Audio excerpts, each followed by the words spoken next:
Hello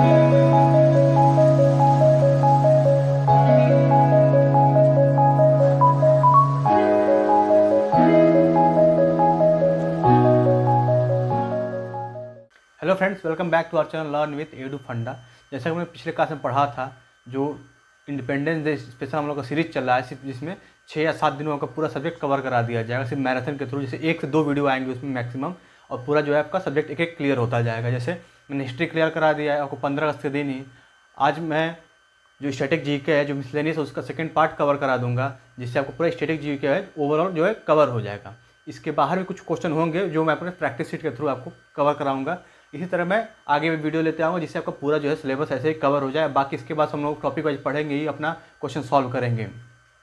पर अभी क्या करेंगे हम लोग, आज बहुत ही धांसू दमदार जो क्वेश्चन अपने पिछले वीडियो में देखा था, जो पिछले दिन रिकॉर्ड हुआ था, जिसको बनाया गया था, उसमें और आज में थोड़ा सा डिफरेंस होगा, क्योंकि वो जो पेपर था, वो क्वेश्चन थे, उसमें दूसरे टॉपिक से थे, और जो है आगे मैंने जितने भी टॉपिक था उसको कवर किया है।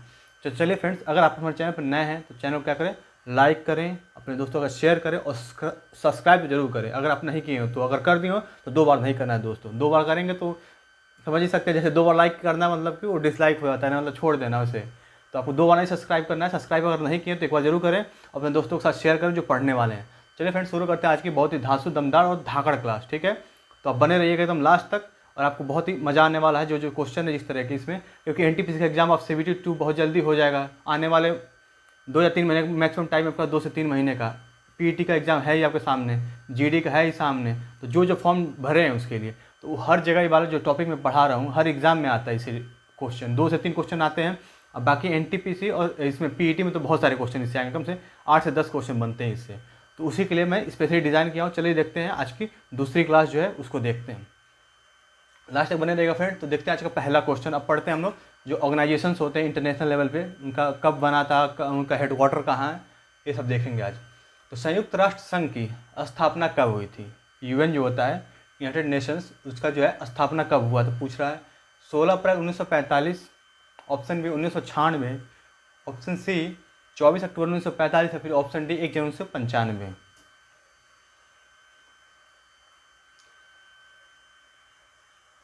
फ्रेंड, क्वेश्चन बहुत ही अच्छे रहने वाले हैं, आपको इससे बहुत चीज़ सीखने को मिलेगा। और जो आपका अगर पता है पहले से तो क्या होगा, एटलीस्ट एक बार रिवाइज हो जाएगा आपका, जिससे आपको एक नहीं होता है कि जो थोड़ा सा दबा रहता है मेमोरी, सब कॉन्शियस माइंड में रहता है, वो आपके सामने आ जाता है जब एक बार इसको देख लेते हैं फिर से। तो चलिए देखते हैं सही आंसर क्या है इसका। तो संयुक्त राष्ट्र जो संघ थी उसकी स्थापना कब हुई थी? 24 अक्टूबर 1945 को। 24 अक्टूबर 1945, यानी कि ऑप्शन कौन सा होगा? Option C. कहाँ पे इसका हेडक्वार्टर है? तो हेडक्वार्टर है न्यूयॉर्क में। इसमें कितने सदस्य देश हैं? लगभग 190 से प्लस हैं। 190 जो देश, उससे ज़्यादा ही हैं इसमें सदस्य हैं जो रजिस्टर्ड है। बाकी इससे ज़्यादा भी हो सकते हैं, थोड़ा कम भी हो सकते हैं, पर इतना फ्लक्चुएट करता है थोड़ा बहुत, 1-2। हालांकि ये बहुत नहीं इंपॉर्टेंट है कितने देश हैं इसमें। अब देखते हैं कि इसमें इसकी कार्यकारी भाषा क्या है, और इसमें कितनी भाषाएँ हैं, और इसकी कार्यकारी भाषा क्या है।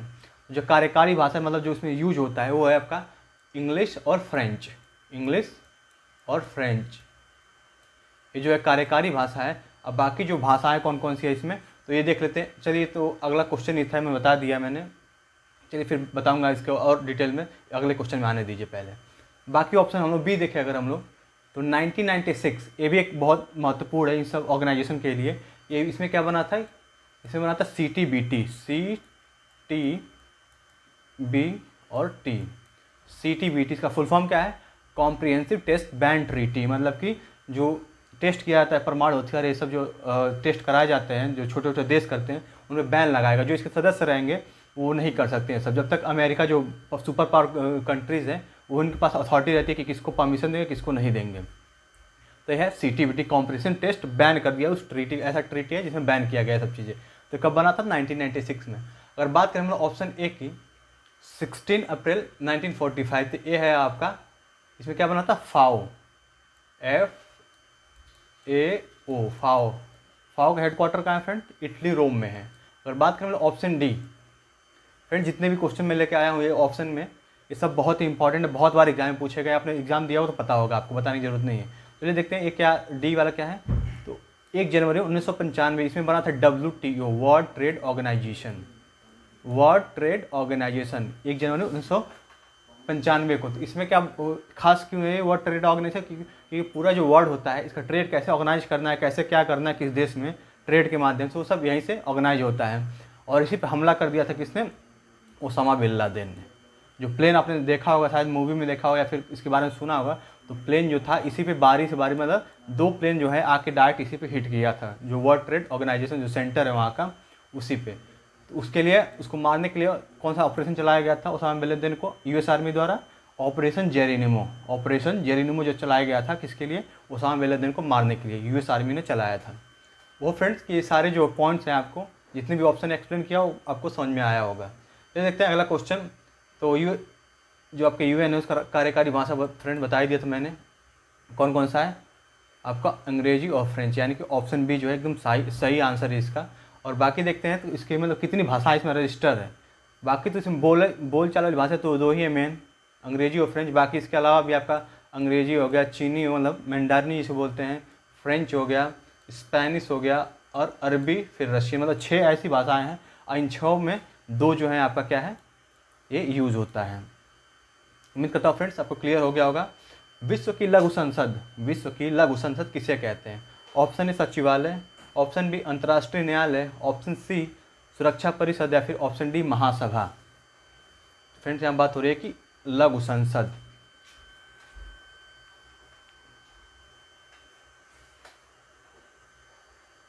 आइए फ्रेंड्स आपने आंसर कर दिया होगा, छोटा क्वेश्चन है तो चलिए इसका सही आंसर है ऑप्शन डी यानी कि महासभा। महासभा को क्या कहते हैं? विश्व की लघु संसद। फ्रेंड बहुत इंपॉर्टेंट ये जो आपका जो बोला गया इसको क्या, लघु संसद। तो ऐसा एक क्वेश्चन पूछता भी है कि विश्व की लघु संसद किसे क्या गया है, ऐसे ऑप्शन दे देंगे आपको इसी तरह के, क्योंकि सब यूएन के ही हिस्सा हैं, यूएन के ही पार्ट हैं सब ये, तो यही सब देंगे आपके ऑप्शन में ताकि आप कंफ्यूज हो जाएं और गलत करें। पर आपको गलत नहीं करना है, समझना इसको अच्छे से। तो महासभा को बोलते हैं लघु संसद। अगर हम लोग बात करें सुरक्षा परिषद मतलब सिक्योरिटी काउंसिल की, तो इसमें कितने सदस्य होते हैं?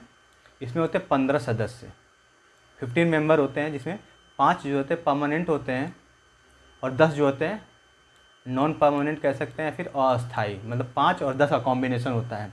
अब 5 जो पावर मतलब 5 जो देश हैं उनको सुपर पावर बोला जाता है, मतलब सुपर पावर उनके पास वीटो पावर होता है।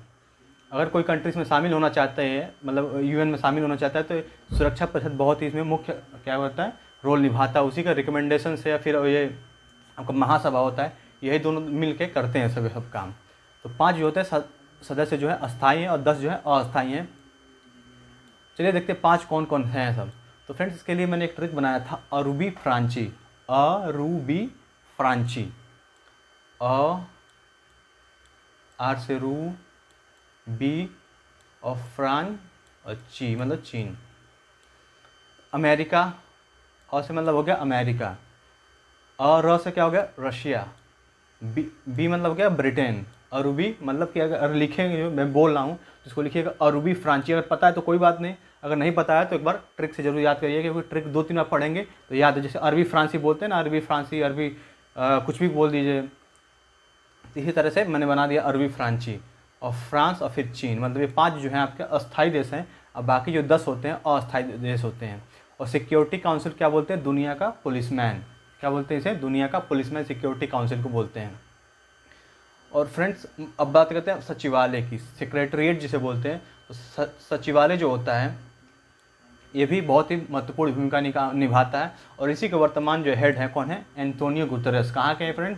तो हैं पुर्तगाल के। पुर्तगाल का फ्रेंड बहुत इंपॉर्टेंट है, क्योंकि एग्जाम में इस बार जो CBT 1 हुआ था 6 या 7 नहीं 4 या 5 फेज में पूछा था कि जो एंटोनियो गुतेरेस हैं, लोग याद कर रहे थे कि मतलब उसका सिक्योरिटी काउंसिल में कितने मेंबर होते हैं, क्या इसकी वो होती है, भाषाएँ होती हैं। तो उसने एकदम अलग सा क्वेश्चन पूछ लिया था कि जो हैं वो कहाँ के हैं, सिक्योरिटी का इसके सचिवालय के जो हेड हैं, तो ये कहाँ के? पुर्तगाल के हैं। उनका नाम क्या है? Antonio Guterres. अब देखते हैं ये आपका अंतर्राष्ट्रीय न्यायालय, मतलब ऑप्शन सी की बात करें हम लोग, इंटरनेशनल कोर्ट ऑफ जस्टिस, ये हुआ था जब, देखिए सारे जितने भी थे इसमें सचिवालय, सुरक्षा परिषद, महासभा, और इसमें भी 2 ऐसे ही हैं उनका, इनके मतलब पार्ट हैं। वो सब जो 1945 में हुए थे, मतलब उनका इस्टेब्लिशमेंट हुआ था। और कहाँ पे था उनका हेडक्वार्टर? न्यूयॉर्क में।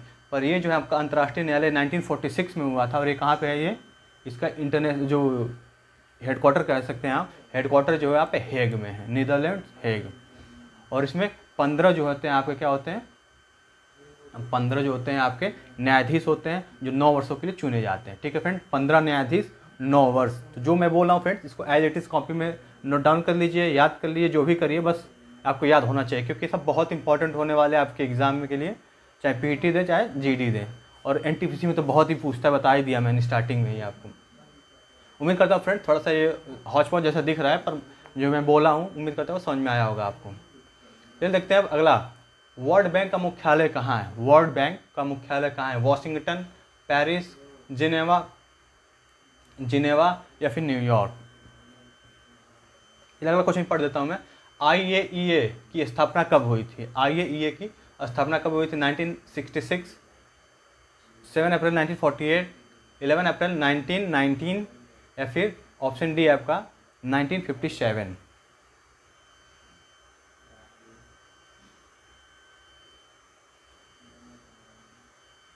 उम्मीद करता हूँ फ्रेंड्स थोड़ा सा 2 क्वेश्चन बोल दिया था, और मुझे लग रहा है कि आप कर लिए होंगे इसको सही। चलिए देखते हैं कितना लोगों ने सही किया और कितने अभी जो है थोड़ा सा परेशान है इसको लेके।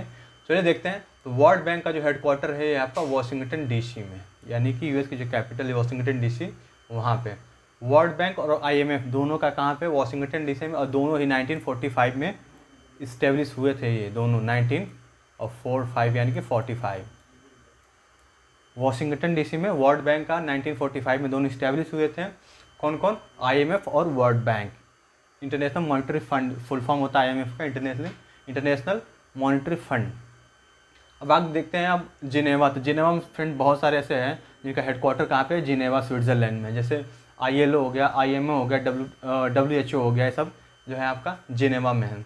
अब बात करें अगर न्यूयॉर्क की, तो न्यूयॉर्क में आपका है यूनिसेफ का जो हेडक्वार्टर है यूनिसेफ का, वो है आपका न्यूयॉर्क, यूनिसेफ। ठीक है फ्रेंड। अब पेरिस की अगर बात करें तो हम लोग, पेरिस में है यूनेस्को जो होता है उसका हेडक्वार्टर है। आपने नाम सुना होगा ये सब। यूनेस्को का हेडक्वार्टर कहाँ पे? पेरिस में है, 1946 में बना था, और न्यूयॉर्क में है आपका यूनिसेफ। आई होप फ्रेंड्स आपके सारे पॉइंट जो है इसमें क्लियर हो गए होंगे। मुझे लग रहा है कि मैं सक्षम इतना हूँ कि आपको समझा पा रहा हूँ अपनी बात, और आप तो सक्षम है ही, मुझसे हो सकता है ज़्यादा ही हो, आप ये सब समझ सकते हैं आसानी से। चलिए देखते हैं इस क्वेश्चन का आंसर क्या है। तो इसका सही आंसर फ्रेंड्स IAEA जो है इसकी स्थापना हुई थी 1957 में। इसका फुल फॉर्म देख लेते हैं, इंटरनेशनल एटॉमिक एनर्जी एजेंसी। मतलब एटॉमिक एनर्जी जो होता है उन्हीं सबको देखता है, रेगुलेट करता है, ये ऐसा ऑर्गेनाइजेशन है। 1957 में इसकी स्टैब्लिशमेंट हुई थी। अब बाकी देखते हैं अब तीनों ऑप्शन कौन कौन से आपके किस रिलेटेड हैं, क्योंकि मैं बताता हूँ फ्रेंड्स, मैं ऑप्शन भी ऐसे ही लेके आता हूँ जो आपको काम का हो, ऐसा नहीं कि बस ऐसे ही कुछ भी उसमें डाल दिया। कुछ हो सकते एक आधे क्वेश्चन में ऐसे मिल जाए आपको जो नहीं उतने मतलब क्यों, पर ज़्यादातर क्वेश्चन में आपको देखा ही होगा, वीडियो मेरे देखते हैं हमेशा। तो देखते हैं ऑप्शन बी 7 अप्रैल 1948। 7 अप्रैल फ्रेंड्स 1948 को हुआ था WHO की स्थापना, वर्ल्ड हेल्थ ऑर्गेनाइजेशन। ठीक है फ्रेंड, वर्ल्ड हेल्थ ऑर्गेनाइजेशन 7 अप्रैल 1948। इसलिए 7 अप्रैल को क्या बनाया जाता है? तो विश्व स्वास्थ्य दिवस, वर्ल्ड हेल्थ डे 7 अप्रैल, क्योंकि इस्टेब्लिशमेंट जो हुआ था इसका 7 अप्रैल को हुआ था। चलिए देखते हैं 11 अप्रैल 1919, इसमें बात करते हैं। तो ये हुआ था ILO means international labour organisation. जो मजदूर वर्ग होता है इनका हित कैसे ध्यान दिया जाए, मतलब इनका कितना वर्किंग आवर होना चाहिए, कितने का बेसिक सैलरी होनी चाहिए, ये सब कौन डिसाइड करता है? ILO डिसाइड करता है। अगर बात करें 1966 की, 1966 में यूनिडो UNIDO, इसका हेडक्वार्टर कहाँ है फ्रेंड्स? यूनिडो का वियना में है। वियना किसकी कैपिटल? तो ऑस्ट्रिया कैपिटल जो है वियना। क्योंकि मैंने फ्रेंड्स कल बताया था, पिछली वीडियो में बताया ही था कि ऑस्ट्रिया और ऑस्ट्रेलिया में लोग बहुत कन्फ्यूज होते हैं, बहुत क्या, काफ़ी लोग कन्फ्यूज होते हैं। अब परसेंटेज नहीं बता सकता उसको, पर कन्फ्यूज बहुत होते हैं इसमें लोग, ऑस्ट्रिया और ऑस्ट्रेलिया में। तो ऑस्ट्रेलिया कैपिटल जो है आपका कैनबरा है। अगर बात करें ऑस्ट्रिया की तो वियना में। तो वही यूनिडो जो है उसका हेडक्वार्टर कहाँ पे? वियना। अब बाकी बता दिया फ्रेंड्स। और IAEA का भी जो हेडक्वार्टर है फ्रेंड्स ये भी वियना में ही है आपका। ठीक है, तो याद रखना है IAEA 57 और वियना। चलिए देखते हैं अगला क्वेश्चन हमारा क्या है। किस संगठन की स्थापना 1949 में हुई थी? 1949। ऑप्शन है ADB, option B ASEAN, option C NATO या फिर option D SAARC. Friends SAARC भयानक वाला सार्क नहीं है, हालांकि इस टाइप का सार्क ये भी है, काफ़ी ग्रुप ऑफ कंट्रीज़ हैं, और वो जो सार्क होता है तो अकेले ही काफ़ी रहता है, ग्रुप की ज़रूरत ही नहीं पड़ती उसे। उम्मीद करता हूँ फ्रेंड्स वीडियो पसंद आ रहा होगा। वीडियो पसंद आ रहा है तो फ्रेंड्स ज़रूर लाइक करें, क्योंकि आपके लाइक से पता है कि मुझे मोटिवेट होने का बहुत अच्छा मौका मिलता है, एक मोटिवेशन का सोर्स है आपका लाइक। एक थंब दिखा देना, अंगूठा दिखाना, वैसे तो अंगूठा दिखाना चिढ़ाना होता है, पर यहाँ पे थंब लगा देना, यहाँ पे हिट कर देना, ये बहुत अच्छा एक माना जाता है कि हाँ जो पढ़ाया गया आपको बहुत अच्छे समझ में आया है और आपने इसे पसंद किया है। आप उसने उसे पसंद किया है और जो पढ़ाने वाले एजुकेटर उसको भी पसंद किया है आपने। इसे प्रूफ होता है कि मतलब जो कंटेंट मिल रहा है वो बहुत सही है आपको। फिर फ्रेंड देखते हैं सही आंसर इसका क्या है। नेटो, नेटो जो है ये ही इसका सही आंसर है, नेटो। ठीक है फ्रेंड, 1949 में इसकी स्थापना हुई थी नेटो। इसका हेडक्वार्टर कहाँ में? बेल्जियम ब्रुसेल्स में। बेल्जियम ब्रुसेल्स में 1949 बना था। और नेटो मतलब north atlantic treaty organisation, NATO full form है, मतलब ये है इसका NATO, उसको शॉर्ट में बना दिया गया हिंदी में NATO, north atlantic treaty organisation. ठीक है फ्रेंड, उम्मीद करता हूँ कि ये वाला ऑप्शन क्लियर हो गया होगा। अब बाकी देखते हैं, अब जितने भी ऑप्शन है उनको डिस्क्राइब करने की कोशिश कर रहा हूँ मैं आपको। ADB, ADB मतलब Asian development bank, Asian development bank 1966 मतलब 1966 में इसकी स्थापना हुई थी। हेडक्वार्टर कहाँ पे इसका? तो मनीला में है। ठीक है फ्रेंड, मनीला कहाँ है? तो फिलीपींस की कैपिटल जो है वो मनीला है। अब बात करते हैं हम आसियान। आसियान जो है इसका हेडक्वार्टर कहाँ पे? इंडोनेशिया जकार्ता में है। 1967 में इसकी स्थापना हुई थी और हेडक्वार्टर कहाँ पे? इंडोनेशिया जकार्ता में। इसमें कितने कंट्रीज़ हैं? 10 कंट्रीज़ हैं। अब बात करें हम लोग सार्क की, तो सार्क में जो है 8 कंट्री है। हेडक्वार्टर इसका कहाँ पे है? काठमांडू नेपाल में।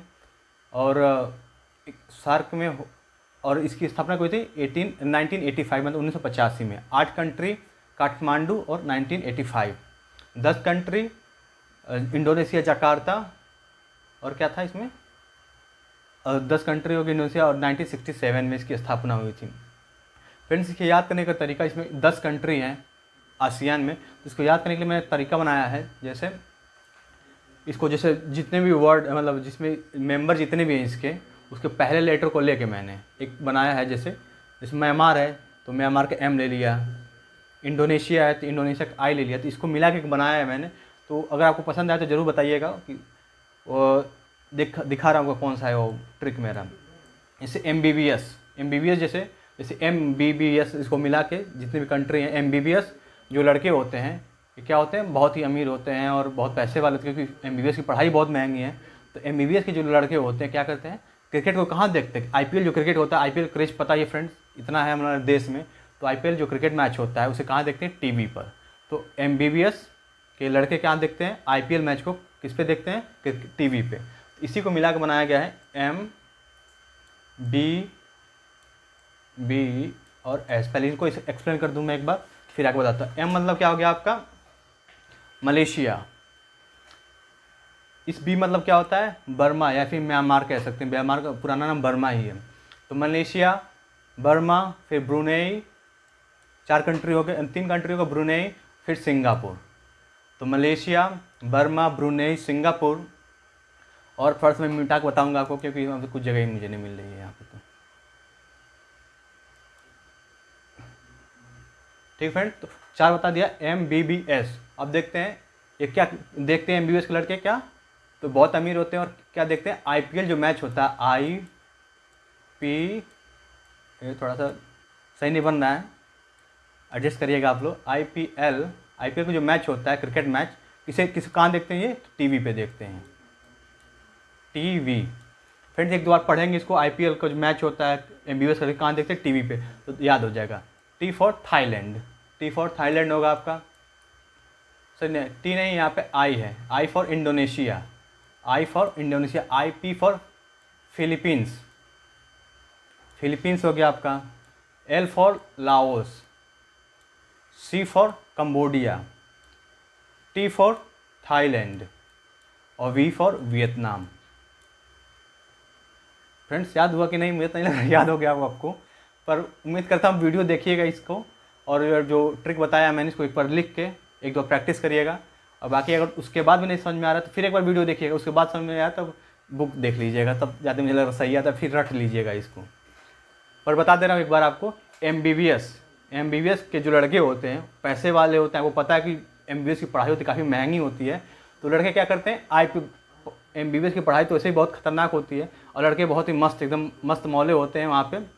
लड़के सिर्फ नहीं भाई, मैं ऐसा मत समझिए कि सिर्फ लड़कों को बोल रहा हूँ, मतलब लड़के लड़कियाँ सब बहुत मस्त तरीके से रहते हैं। और जो IPL का जो मैच होता है क्रिकेट मैच, उसे कहाँ देखते हैं? टीवी पे। जैसे हम लोग क्या है हो हम लोग पढ़ते थे, मतलब हॉस्टल में भी रहा हूँ बहुत दिनों तक, तो ऐसे पूछ लिया भाई कितना स्कोर है, या फिर मोबाइल में देख लिया थोड़ा बहुत। वो भाई पैसे वाले होते हैं, बड़े लोग होते हैं, पता चला कि एलईडी लगाएं अपने रूम में ही, तो उस तरह से आप इसको रिलेट कर सकते हैं आप।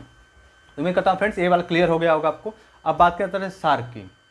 तो सार्क भी कुछ ऐसे ही मिलता जुलता है, पर इसमें थोड़ा सा दो कंट्री नहीं रहती है। कौन कौन सी? तो बहुत इंपॉर्टेंट आपको, चाइना और म्यांमार, ये दो कंट्री जो है सार्क में नहीं है। इसके लिए क्या है, तो एक बार मैं इसको क्लियर कर देता हूँ स्लाइड। चलिए, इसमें भी एमबीबीएस वाले लड़के हैं भाई, एमबीबीएस वाले लड़के तो बहुत मास्टर होते हैं।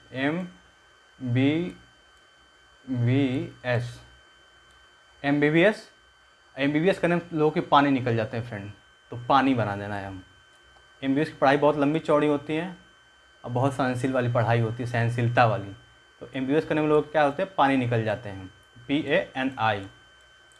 फ्रेंड सार्क वाले देश में फ़ायदा यह है कि सिर्फ अपने भारत के चारों तरफ घूम लीजिए तो वही हो जाएंगे कौन कौन से इसमें देश है। तो बस दो आपको कंट्री हटा देना है, कौन सा?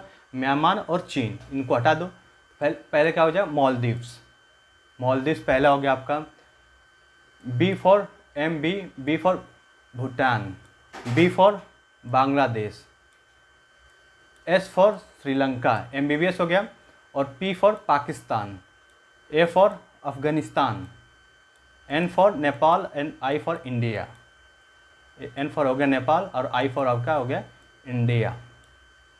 तो फ्रेंड्स ये 8 देख लीजिए, 1 2 3 4 5 6 7 और 8 कंट्री हो गई। इसमें किसमें है, सार्क में 1985 काठमांडू, आसियान बता दिया था 1967, इंडोनेशिया जकार्ता 10 मेंबर उसमें है। तो एमबीबीएस करने में पानी निकल जाता है यहाँ पे, और वहाँ पे एमबीबीएस के लड़के जो है पानी निकलेगा भाई, तो थोड़ा सा मैनेज करने के लिए कुछ खर्चा चाहिए भी उनको, तो मस्त एकदम बिंदास हो गए, मूवी देखते हैं, क्रिकेट देखते हैं, जो भी देखते हैं टीवी पे देखते हैं। आईपीएल जो मैच होता है उनका वो देखते हैं किस पे, टीवी पे। तो एमबीबीएस, आईपीएल, सी मतलब क्रिकेट, और टीवी आपको याद करना है।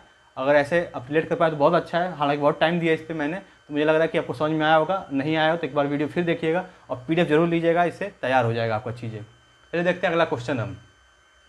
किस संस्था का हेडक्वार्टर वियना में है और इसका जो स्थापना हुई थी 1960 में हुई थी?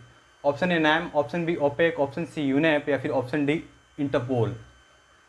भाई साहब आपने कुछ सुना ना, मतलब इंटरपोल जरूर सुना होगा आपने।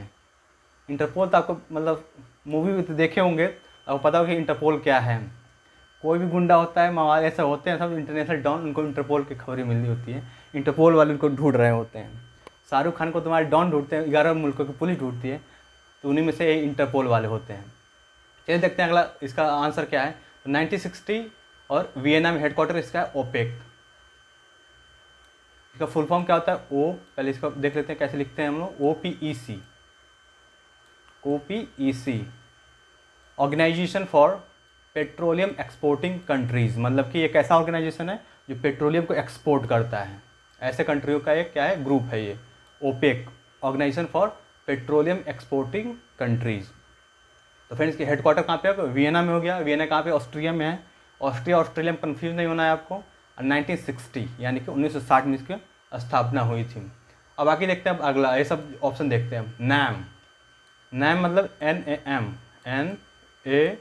और M। नैम मतलब क्या होता है? नॉन अलाइंग मूवमेंट, मतलब गुड निरपेक्षता जिसे बोलते हैं हिंदी में, गुड निरपेक्षता। तो इसका पहला एक कब हुआ था? तो 1961 में हुआ था, और पहला जो समिट हुआ था बेलग्रेड में हुआ था। ठीक है फ्रेंड, बेलग्रेड में हुआ था 1961 में पहली बार इसका समिट हुआ था, सम्मेलन जो होता है। यूनेप का मुख्यालय कहाँ है फ्रेंड? तो यूनेप का है आपका नैरोबी। और यूनेप का फुल फॉर्म देख लेते हो, UNE और P, United Nation for environment programme. ठीक है फ्रेंड, तो इसका हेडक्वार्टर कहाँ होगा? नैरोबी। और इंटरपोल का मुख्यालय कहाँ पे है? तो पेरिस में है। ठीक है फ्रेंड, तो पेरिस में जो है इंटरपोल का मुख्यालय हेडक्वार्टर है। तो समझ सकते हैं कि पेरिस में तो पुलिस में बहुत ही सख्त होगी, क्योंकि अब ये पूरा दुनिया को देखती है तो अपना देश तो देखेगी ही। चलिए देखते हैं अगला क्वेश्चन। अब देखते हैं, ये सब हो गया आपका, ऑर्गेनाइजेशन हो गए, कौन कहाँ पे है, सब हो गया। अब देखते हैं कुछ महत्वपूर्ण दिन दिवस, ये सब देख लेते हैं। पहले एक बार स्लाइड क्लियर कर लूँ मैं अपना। आइए देखते हैं लुईस ब्रेल दिवस। लुईस ब्रेल, फ्रेंड नाम सुना होगा मुझे लग रहा है लुईस ब्रेल का, क्योंकि इन्होंने ऐसी क्लिप ही बनाई थी जिससे जो दृष्टिबाधित होते जो देख नहीं सकते हैं उन वो भी पढ़ सकते कैसे फील करके, कुछ ऐसा उनमें कोड रहता है, मतलब टच करके पता कर लेते हैं। मैंने हालांकि देखा नहीं है, बस थोड़ा सा ऐसे इन यूट्यूब और मूवी में ही देखा है। ऑप्शन ए 4 जनवरी को मनाया जाता है, ऑप्शन बी 10 जनवरी को, ऑप्शन सी 12 जनवरी या फिर ऑप्शन डी 24 जनवरी। आइए फ्रेंड्स, आपने आंसर कर दिया। छोटा क्वेश्चन तो आपको बता ही दिए होंगे अभी तक। तो 4 जनवरी को जो होता है आपका फ्रेंड लुइस ब्रेल डे मिला था, लुइस ब्रेल दिवस मनाया जाता है। क्यों? क्योंकि इन्होंने खोज किया था किसी का, एक ऐसी लिपि का जो दृष्टिबाधित जो होते हैं, जो देख नहीं सकते वही पढ़ सकते हैं इसको। अब देखते हैं 10 जनवरी को। तो 10 जनवरी क्या क्या हुआ था? तो 10 जनवरी को विश्व हिंदी दिवस मनाया जाता है, बहुत इंपॉर्टेंट है जो विश्व हिंदी दिवस। और 10 जनवरी को एक और होता है आपका हास्य दिवस, मतलब हिंदी और हास्य याद कर सकते हैं, ह से हिंदी और ह से हास्य, मतलब हिंदी पढ़ के खूब हंसी है और क्या। 10 जनवरी को हिंदी दिवस और हास्य दिवस।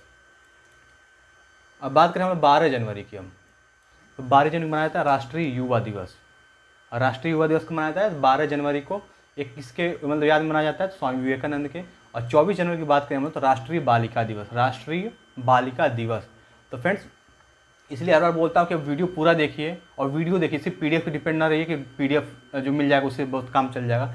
पीडीएफ से काम चलेगा आपका, पर उसमें एक क्वेश्चन आप क्लियर कर पाएंगे ना यहाँ से। जैसे आप पूछ लिए, इसमें पीडीएफ में क्या दिखेगा आपको? यही दिखेगा लुइस ब्रेल कब मनाया जाता है। अगर पता है तो ठीक है, नहीं पता तो आप देख के बताएंगे 4 जनवरी को। बाकी आप एक्सप्लेन थोड़ी करने जाएंगे कि ये ढूंढने नहीं जाएंगे ना आप, अगर नहीं पता है आपको तो। पर यहाँ पर वीडियो देख रहे हैं तो हर चीज़ को एक्सप्लेन किया जाता है, और अच्छे से जितना भी हो सकता है इसमें जो important exam point of view से समझा जाता है आपको। तो 24 जनवरी को राष्ट्रीय बालिका दिवस, 12 जनवरी को राष्ट्रीय युवा दिवस, 10 जनवरी को हिंदी और हास्य दिवस, और बाकी लुइस ब्रेल तो बता ही दिया मैंने। जैसे इसी बात पे अगला क्वेश्चन देख लेते हैं हम लोग। विश्व कैंसर दिवस, देखिए भयानक जो बीमारी भी उसका भी दिवस मनाया जाता है 24 जनवरी। अरे सही नहीं है, मतलब ये 24 जनवरी, 21 फरवरी, 28 फरवरी या फिर 4 फरवरी। जनवरी कवर हो गया, 1-2 क्वेश्चन हो सकता है और भी इसमें हो जो इंपॉर्टेंट हो सकता है, अगले स्लाइड में मिल जाए आपको। जनवरी मैंने, क्योंकि जनवरी में 5 या 6 डेट ऐसे हैं जो इंपॉर्टेंट जो एग्जाम में पूछे जाते हैं। बाकी पूछेंगे तो कुछ भी पूछ सकता है, पर वही लेके आता हूँ जो एक्सपेक्टेड होते हैं और जो एग्जाम में पूछे गए हैं। दुनिया का पहाड़ लेके क्या करना है आपको। फिर देखते सही आंसर।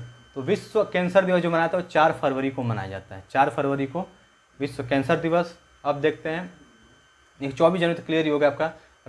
राष्ट्रीय बालिका दिवस मनाया जाता है। बाकी 21 फरवरी और 28 फरवरी देखते हैं। तो 28 फरवरी को मनाया जाता है राष्ट्रीय विज्ञान दिवस। राष्ट्रीय विज्ञान दिवस किसकी याद में मनाया जाता है? सीवी रमन, सीवी जो रमन है उन्हीं की याद में, क्योंकि इनको रमन इफेक्ट के लिए नोबेल प्राइज़ मिला था, और बताया था मैंने कल वीडियो में कि कब मिला था। तो फ्रेंड इनको मिला था 1930 में, 1930 में जो इनको नोबेल प्राइज़ मिला था, और इन्हीं की याद में मनाया जाता है 28 फरवरी को राष्ट्रीय विज्ञान दिवस। फ्रेंड्स इनको 1930 में मिला था, रविन्द्रनाथ टैगोर को 1910 में, सरोजिनी नायडू को 1979 में, और अमरसेन को 1998 में मिला था। किस लिए? कल्याणकारी अर्थशास्त्र के लिए। और 2001 में किसको मिला था? वी.एस. नायपाल को मिला था साहित्य के लिए नोबेल प्राइज़। और वी.एस. नायपाल एकमात्र ऐसे भारतीय जिनको नोबेल प्राइज़ भी मिला है और मैन बुकर प्राइज़ भी मिला है। मैन बुकर कब शुरू हुआ था फ्रेंड? मैंने बताया था, दादा का मान रखने के लिए उसने 1969 से ही परिश्रम करना या फिर मेहनत करना शुरू कर दिया था। तो दादा साहब फाल्के पुरस्कार और Man Booker Prize, Man Booker Prize जो है आपका 1969 से शुरू हुआ है। और ग्रैमी ले आऊँगा तो ग्रैमी तो नहीं ला पाए, पेट बढ़ा के चला आया था वहाँ से। तो ये कब हुआ था? 1958 में। तो रैमन मैग्सेसे और ग्रैमी पुरस्कार जो है 1958 में शुरू हुआ था, और दादा साहब और ये मैन बुकर प्राइज़ 1969 में। आइयो फ्रेंड्स, ये काफ़ी ज़्यादा कनेक्ट कर दिया मैंने, पर अच्छा ही है, आपको ज़्यादा क्वेश्चन मिल गए आपको यहाँ से। अगला क्वेश्चन देखते हैं हम। ऑप्शन अगर बी की बात करें हम लोग, 21 फरवरी को मनाया था अंतर्राष्ट्रीय मातृभाषा दिवस। अंतर्राष्ट्रीय मातृभाषा दिवस 21 फरवरी। 28 फरवरी बता ही दिया मैंने फ्रेंड्स, राष्ट्रीय विज्ञान दिवस। और 4 फरवरी को आपका विश्व कैंसर दिवस मनाया था। और 4 जनवरी को देखिए फ्रेंड, 4 फरवरी और 4 जनवरी दोनों इंपॉर्टेंट है। 4 जनवरी को लुइस ब्रेल, और 4 मतलब दोनों देखिए कुछ न कुछ दिक्कत वाला ही है। यहाँ पे ब्रेल दिवस है, वो आँख जो जिनकी नहीं काम करती सही से या फिर नहीं देख पाते उनके लिए। और कैंसर दिवस तो भाई कैंसर तो लाइलाज है, बच के रहें आप। चलिए फ्रेंड्स, उम्मीद करता हूँ कि जो सारे ऑप्शन आप एक्सप्लेन किया गया है समझ में आया होगा। थोड़ा सा रिमोट तक इसको मैंने समझाने की कोशिश किया कि मतलब किसको मिला था, कब शुरू हुआ। जो पिछला स्लाइड में बताया था, मैंने पिछले वीडियो में बताया था जो क्वेश्चन, उसको भी थोड़ा सा मैंने यहाँ पे समझा दिया आपको। अब देखते हैं अगला अब थोड़ा फ्रेंड ये बहुत इंपॉर्टेंट होता है, और बाकी थोड़ा मेहनत भी होता है इसमें, क्योंकि बहुत रटना पड़ता है, सब याद नहीं होती आसानी से, पर आप कुछ रिलेट कर सकते हैं अगर रिलेट कर पाएँ तो। अब मैं थोड़ा टाइम नहीं है, वरना मैं खुद ही कुछ बनाता है इसको लेके, जैसे बुक्स वाला बुक एंड ऑथर में बताया था आपको। तो चलिए फ्रेंड्स, आगे भी अगर वीडियो बनाऊंगा इस पर तो कुछ ज़रूर सोच के लाऊंगा, ताकि आपको ट्रिक के माध्यम से आपको याद करा सकूँ ये सब चीज़ें। राष्ट्रीय मतदाता दिवस, राष्ट्रीय मतदाता दिवस कब मनाया था? 9 जनवरी को, 25 जनवरी को, 30 जनवरी को, या फिर इनमें से कोई नहीं?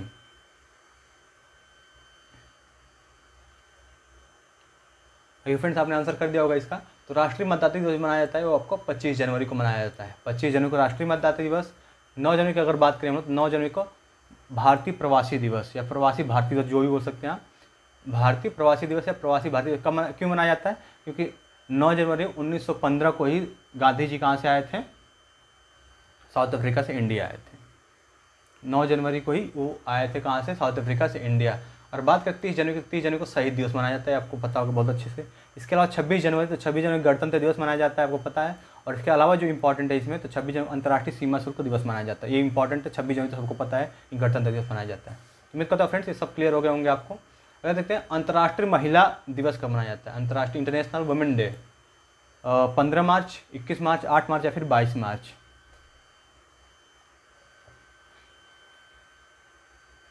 फ्रेंड आंसर कर दिया होगा। अंतर्राष्ट्रीय महिला दिवस जो होता है वो मनाया जाता है 8 मार्च को। 8 मार्च को मनाया जाता है अंतर्राष्ट्रीय महिला दिवस। अब देखते हैं बाकी ऑप्शन आपके। 21 मार्च को मनाया जाता है फ्रेंड वन दिवस, 21 मार्च को वन दिवस, और 22 मार्च को जल दिवस।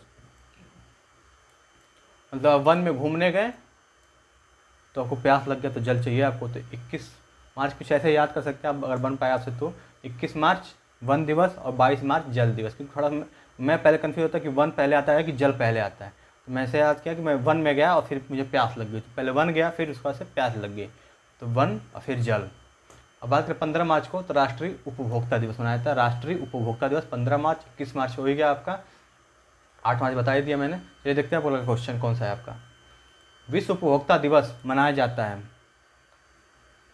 ये तो बता ही दिया मैंने यहाँ पे, हालांकि विश्व उपभोक्ता दिवस कब मनाया जाता है? 15 मार्च को, तो आपका ऑप्शन डी हो जाएगा। और बाकी 23 मार्च को आपको क्या मनाया जाता है? मौसम विज्ञान दिवस। और इससे भी ज़्यादा इंपॉर्टेंट है, भगत सिंह, सुखदेव और राजगुरु के क्या फांसी दी गई थी इसी के दिन। मतलब जो हमारे वीर शहीद थे, जो क्रांतिकारी थे, जो युवाओं के लिए एक प्रेरणा है, अभी भी हैं, थे और आगे भी रहेंगे, उनको इसी के दिन फांसी दी गई थी। और बाकी बात करें अगर हम लोग, चलिए मुझे लग रहा है कि 27 मार्च बहुत इंपॉर्टेंट। 27 मार्च एक बार देख लीजिए, इसे थिएटर दिवस मनाया जाता है। 27 मार्च थिएटर दिवस, मतलब कि विश्व रंगमंच दिवस। तो अब समझ सकते हैं कि इतना इंपॉर्टेंट तो नहीं मुझे लग रहा है ये। बाकी आप बता दिया, पढ़ लीजिएगा दिमाग में। बाकी ये जो दोनों हैं इंपॉर्टेंट है। 24 मार्च छोड़ दीजिए। अब देखिए Civil Service Day. Civil Service Day कब मनाया जाता है? Option A 17 April, option B 18 April, option C 7 April, या फिर ऑप्शन डी 22 अप्रैल, और भी ऑप्शन इसमें 21 अप्रैल। 18 ये हो गया, 22, 7, सब अप्रैल का फ्रेंड देख सकते हैं कि अब सब अप्रैल कवर किया जा रहा है इसमें। 5 ऑप्शन दे के आपको 5 क्वेश्चन, 5 ऑप्शन मतलब 5 क्वेश्चन। तो 5 क्वेश्चन को मैं ऐड करूँ ऐसे हर ऑप्शन को, मतलब मिलाऊँ एक एक क्वेश्चन, तो इससे 50 क्वेश्चन मैं लेके आया हूँ। पर अगर मिला दिया जाए तो 250-300 क्वेश्चन बनेंगे इससे, कम से कम 200 तो बन ही जाएंगे गिरे से गिरे हालत में भी। देखिए सिविल सर्विस कब मनाया जाता है? तो 21 अप्रैल को मनाया जाता है Civil Service Day. Civil Service Day 21 April. और बात करें 18 अप्रैल को, तो 18 अप्रैल को विश्व विरासत दिवस मनाया जाता है। विश्व विरासत दिवस, वर्ल्ड हेरिटेज डे। 22 अप्रैल को विश्व पृथ्वी दिवस मनाया जाता है। 7 अप्रैल को फ्रेंड मैंने स्टार्टिंग में बताया था कि WHO की स्थापना 7 अप्रैल 1948 को हुई थी। इसका हेडक्वार्टर कहाँ पे है? जिनेवा में। तो उसी के दिन मनाया जाता है आपका वर्ल्ड हेल्थ डे, मतलब विश्व स्वास्थ्य दिवस 7 अप्रैल को। और 17 अप्रैल को हीमोफीलिया डे मनाया जाता है। हीमोफीलिया डे तो छोड़ दीजिए उसको, बहुत इंपॉर्टेंट नहीं है। बाकी देखते हैं जैव विविधता दिवस। अब इंपॉर्टेंट वाला बहुत इंपॉर्टेंट है ये जैव विविधता दिवस, बड़ा पूछा गया एग्जाम में। कब मनाया जाता है? 31 मई, 15 मई, 22 मई या फिर 11 मई। अगला देख लेते हैं इसी साथ। अंतर्राष्ट्रीय सौर दिवस कब मनाया जाता है? 3 मई, 8 मई, 5 जून या फिर 14 जून? आंसर करिए आप लोग।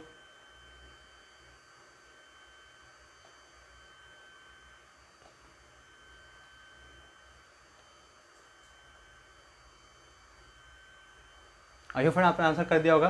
चलिए देखते सही आंसर क्या है। तो 22 मई को मनाया जाता है ये। अब बाकी अगर बात करें हम लोग 11 मई को, तो राष्ट्रीय प्रौद्योगिकी दिवस मनाया जाता है।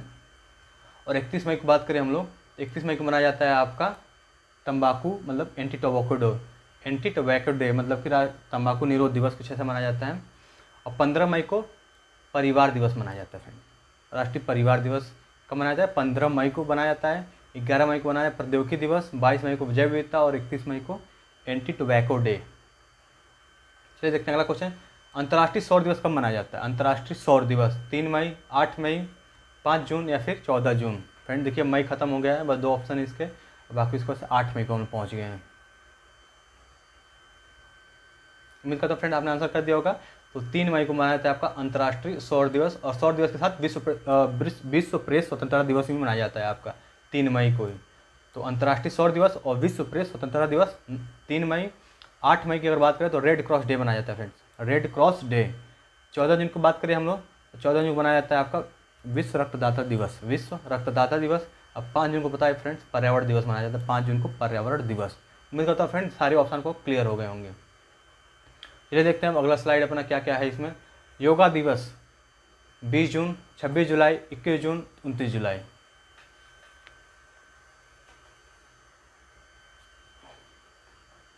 उम्मीद करता हूँ फ्रेंड्स आपने आंसर कर दिया होगा इसका। तो योगा दिवस ये काफ़ी इंपॉर्टेंट भी है, काफ़ी इजी भी है, तो सही इसका आंसर है फ्रेंड।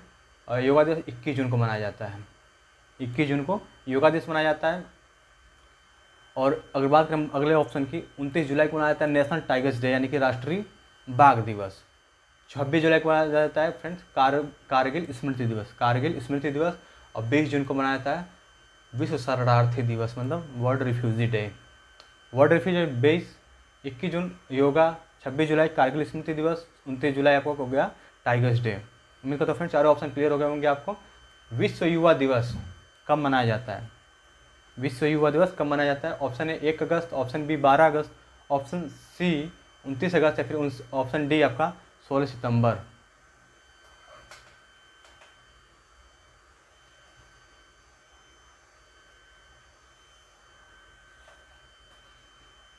अभी फ्रेंड आपने आंसर कर दिया होगा इसका, तो सही आंसर है इसका युवा दिवस जो है आपका मनाया जाता है 12 अगस्त को, विश्व युवा दिवस, विश्व युवा दिवस 12 अगस्त।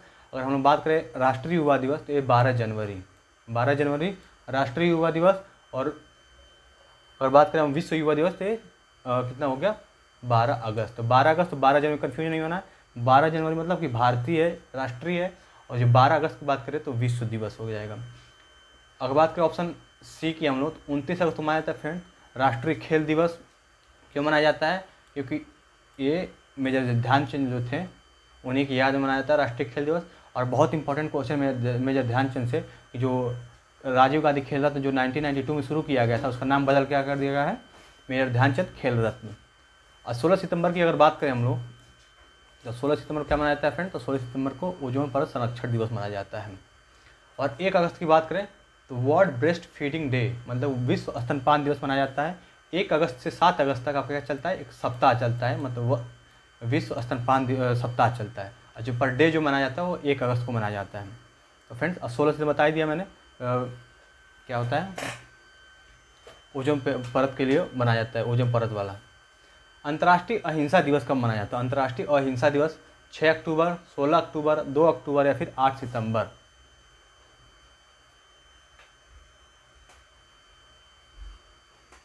और फ्रेंड आपने आंसर कर दिया होगा इसका। तो अंतर्राष्ट्रीय अहिंसा दिवस जो होता है ये मनाया जाता है 2 अक्टूबर के, यानी गांधी जयंती की दिन जो है ये मनाया जाता है आपका अंतर्राष्ट्रीय अहिंसा दिवस 2 अक्टूबर को। अब देखते हैं बाकी जो ऑप्शन एक्सप्लेन किया जाए तो 6 अक्टूबर को मनाया जाता है विश्व वन्य प्राणी दिवस, 16 अक्टूबर को मनाया जाता है विश्व खाद्य दिवस, और 8 सितंबर को फ्रेंड पता ही आपको अंतर्राष्ट्रीय साक्षरता दिवस 8 सितंबर। इनका था फ्रेंड सारे जो इसमें ऑप्शन है आपको समझ में आ गए होंगे। ये थोड़ा याद करना कठिन है, पर 1-2 बार वीडियो देखिए, इसको PDF से इसकी प्रैक्टिस करिए, तब आपके दिमाग में बैठेगा। क्योंकि ऐसा तो याद है आपको कि विश्व युवा दिवस कब मनाया जाता है, तो ऑप्शन तो आपको पता एक बार स्ट्राइक कर देगा कि हाँ चलो 12 अगस्त को, पर इसके साथ जो ऑप्शन ये वाले हैं सब इनको भी आपको याद करना है। ठीक है फ्रेंड, तो आप लगे रहिएगा जरूर, बढ़िया करना है एग्जाम में, अगर एग्ज़ाम निकालना है तो आपको करना पड़ेगा। चलिए देखते हैं आपको अगला क्वेश्चन अपना। देखिए फ्रेंड्स अब सितंबर से लेकर नवंबर, फिर थोड़े में दिसंबर आ जाएगा, ख़त्म हो जाएगा, फिर इसके बाद दूसरा टॉपिक स्टार्ट हो जाएगा आपका। तो विश्व शांति दिवस कब मनाया जाता है? 15 सितंबर को, बी ऑप्शन है आपका 21 सितंबर, सी 14 नवंबर या फिर डी 17 नवंबर।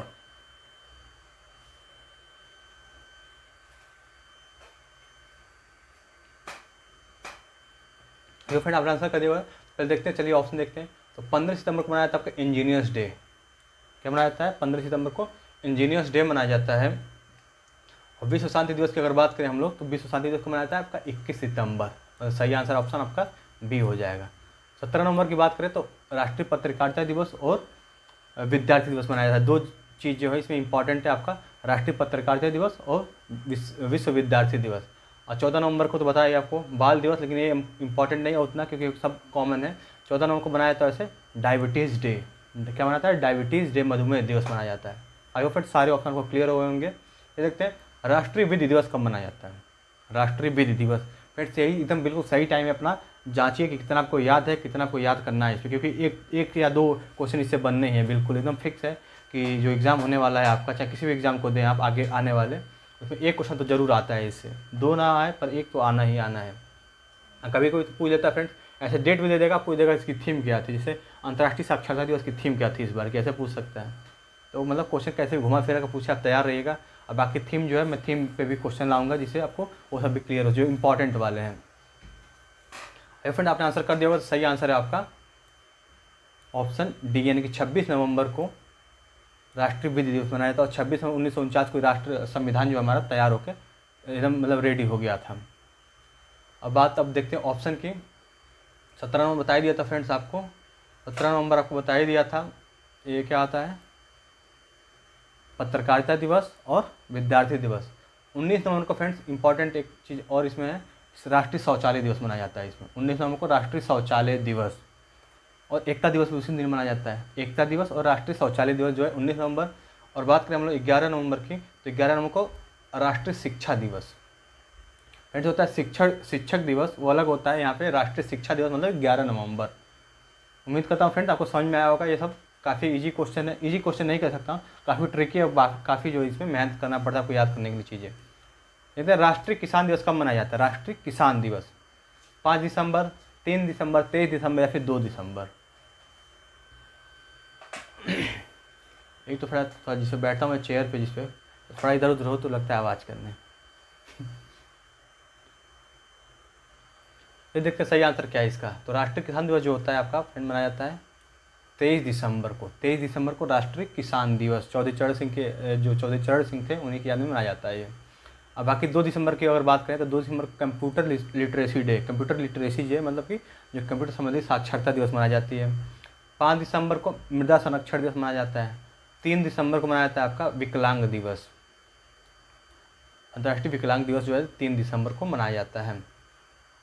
अब देखते हैं फ्रेंड्स एक लास्ट स्लाइड है जो आपको दिन दिवस पे थोड़ा बोरिंग लगा हुआ है, क्योंकि बोरिंग है ही काफ़ी, इसमें रटना होता है, याद करना होता है, तो वो सब थोड़ा सा, लेकिन अब एग्ज़ाम में आता है तो तैयार करना पड़ेगा आपको। ये गोवा मुक्ति दिवस कब मनाया जाता है? 19 दिसंबर, 25 नवंबर और 1 दिसंबर या फिर 21 नवंबर। हाँ आंसर करिए फ्रेंड जल्दी से इसका, क्योंकि बहुत अब लास्ट चल रहा है, ये सब दिन दिवस तो लास्ट चल रहा है। अब आके ज़्यादा आधा पहुँच ही गए हम लोग।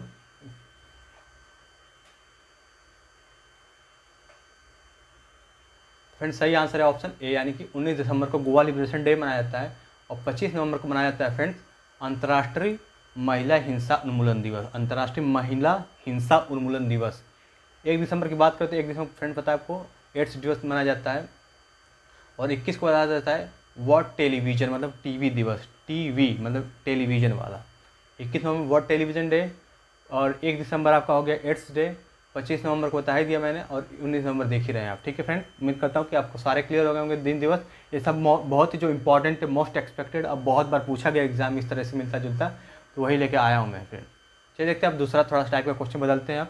अब जो पर्यटन स्थल देखते हैं, एक पूरे टॉपिक जो है आपको कवर करा दिया जाएगा इसमें, क्योंकि आपने थंबनेल पर देखा होगा क्या क्या टॉपिक है उसमें, तो सारे टॉपिक जो है कवर कराया है मैंने इसमें। अजंता और एलोरा की गुफाएं कहाँ पे स्थित है? अजंता और एलोरा की गुफाएं, option A Mumbai, option B Khajuraho, option B C Chittorgarh, या फिर ऑप्शन डी औरंगाबाद। फ्रेंड छोटा क्वेश्चन है, चलिए देखते हैं सही आंसर है। अजंता और एलोरा की गुफाएं कहाँ पे है? औरंगाबाद में है। औरंगाबाद कहाँ पे? महाराष्ट्र में है। अजंता और एलोरा की गुफाएं कहाँ पे? औरंगाबाद। फ्रेंड देखते हैं अजंता के बारे में थोड़ा देख लेते हैं किसने बनवाया था, क्योंकि एग्ज़ाम में एनटीपीसी में बहुत पूछा गया इस तरह के क्वेश्चन, जो अभी मतलब पिछले कुछ महीने पहले हुआ था। अजंता हो गया और एलोरा, ये भी ए ही है। अजंता, जनता मतलब जनता के लिए सबसे ज़्यादा तत्पर कौन थे, कौन से राजा थे? अगर नहीं भी थे तो भी आपको मानना पड़ेगा, क्योंकि याद करना ट्रिक जैसा है आपको। तो जनता के लिए सबसे ज़्यादा थे गुप्त शासक। तो इसको किसने बनवाया था? गुप्त शासकों ने। अजंता की जो गुफाएं हैं उसे किसने बनाया था? तो गुप्त शासकों ने बनाया था। जबकि एलोरा, एलोरा क्या कह सकते हैं आप? अलोन, मतलब अकेले। तो अकेले कौन घर से निकल गए थे 29 वर्ष की अवस्था में? तो ये थे बुद्ध, गौतम बुद्ध। तो बौद्ध धर्म जो है, बौद्ध धर्म के जो शासक थे, इन्होंने बनाया क्या? आपका एलोरा की गुफाएं। तो एलोरा की गुफाएं बौद्ध धर्म मतलब बुद्ध ने बनवाया है, बौद्धों ने बनवाया है। और अजंता की गुफा किसने बनवाया है? तो गुप्त शासक ने बनाया है। और कहाँ पे स्थित है? तो औरंगाबाद में। मुंबई में अगर बात करें तो एलिफेंटा और कन्हेरी, एलिफेंटा और कन्हेरी।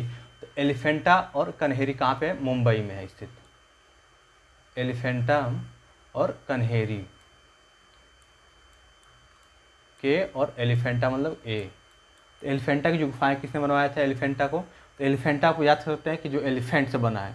तो एलिफेंट क्या होता है? कूट देती है, मतलब किसी को कुचल देती है, एकदम कूट देती है। तो राष्ट्रकूट जो थे ये किसने बनवाया, मतलब कि जो आपके क्या बता रहा था मैं, एलिफेंटा। हाँ, तो एलिफेंटा का जो निर्माण करवाया था राष्ट्रकूटों ने करवाया था। और कन्हेरी जो था ये आपका बौद्धों ने बनवाया था, बौद्ध शासकों ने। खजुराहो, तो खजुराहो जो है आपका मध्य प्रदेश में है। इसको जो है चंदेल शासकों ने बनवाया था। ठीक है फ्रेंड, चंदेल शासकों ने, कंदरिया महादेव है यहाँ पे स्थित, तो उसका जो मंदिर का निर्माण किसने, चंदेल शासकों ने बनवाया था। और चित्तौड़गढ़, चित्तौड़गढ़ तो पता है फ्रेंड, आपको पता ही होगा इसके बारे में। चित्तौड़गढ़ के बारे में काफ़ी फेमस है। विजय स्तंभ जो है चित्तौड़गढ़ में, और कहाँ पे किसने बनवाया था विजय स्तंभ को? तो राणा कुंभा ने। अब देखते हैं 2.5 दिन का झोपड़ा स्थित है, कहाँ पे स्थित है? अजमेर में, अहमदाबाद में, जयपुर में या फिर लखनऊ में? अयो फ्रेंड आपने आंसर कर दिया। तो जो 2.5 दिन का झोपड़ा जो है ये अजमेर में किसने बनवाया था? तो अलाउद्दीन नहीं, कुतुबुद्दीन ऐबक ने 2.5 दिन का झोपड़ा बनाया था, कुतुबुद्दीन ऐबक ने। कहाँ पे स्थित है? अजमेर में। अहमदाबाद में इंपॉर्टेंट क्या है आपका? हिलती मीनार है वहाँ पे, अहमदाबाद में स्थित है। बाकी आपका गुजरात में आपका वो है आपका सोमनाथ जो मंदिर है, वो भी बहुत फेमस है।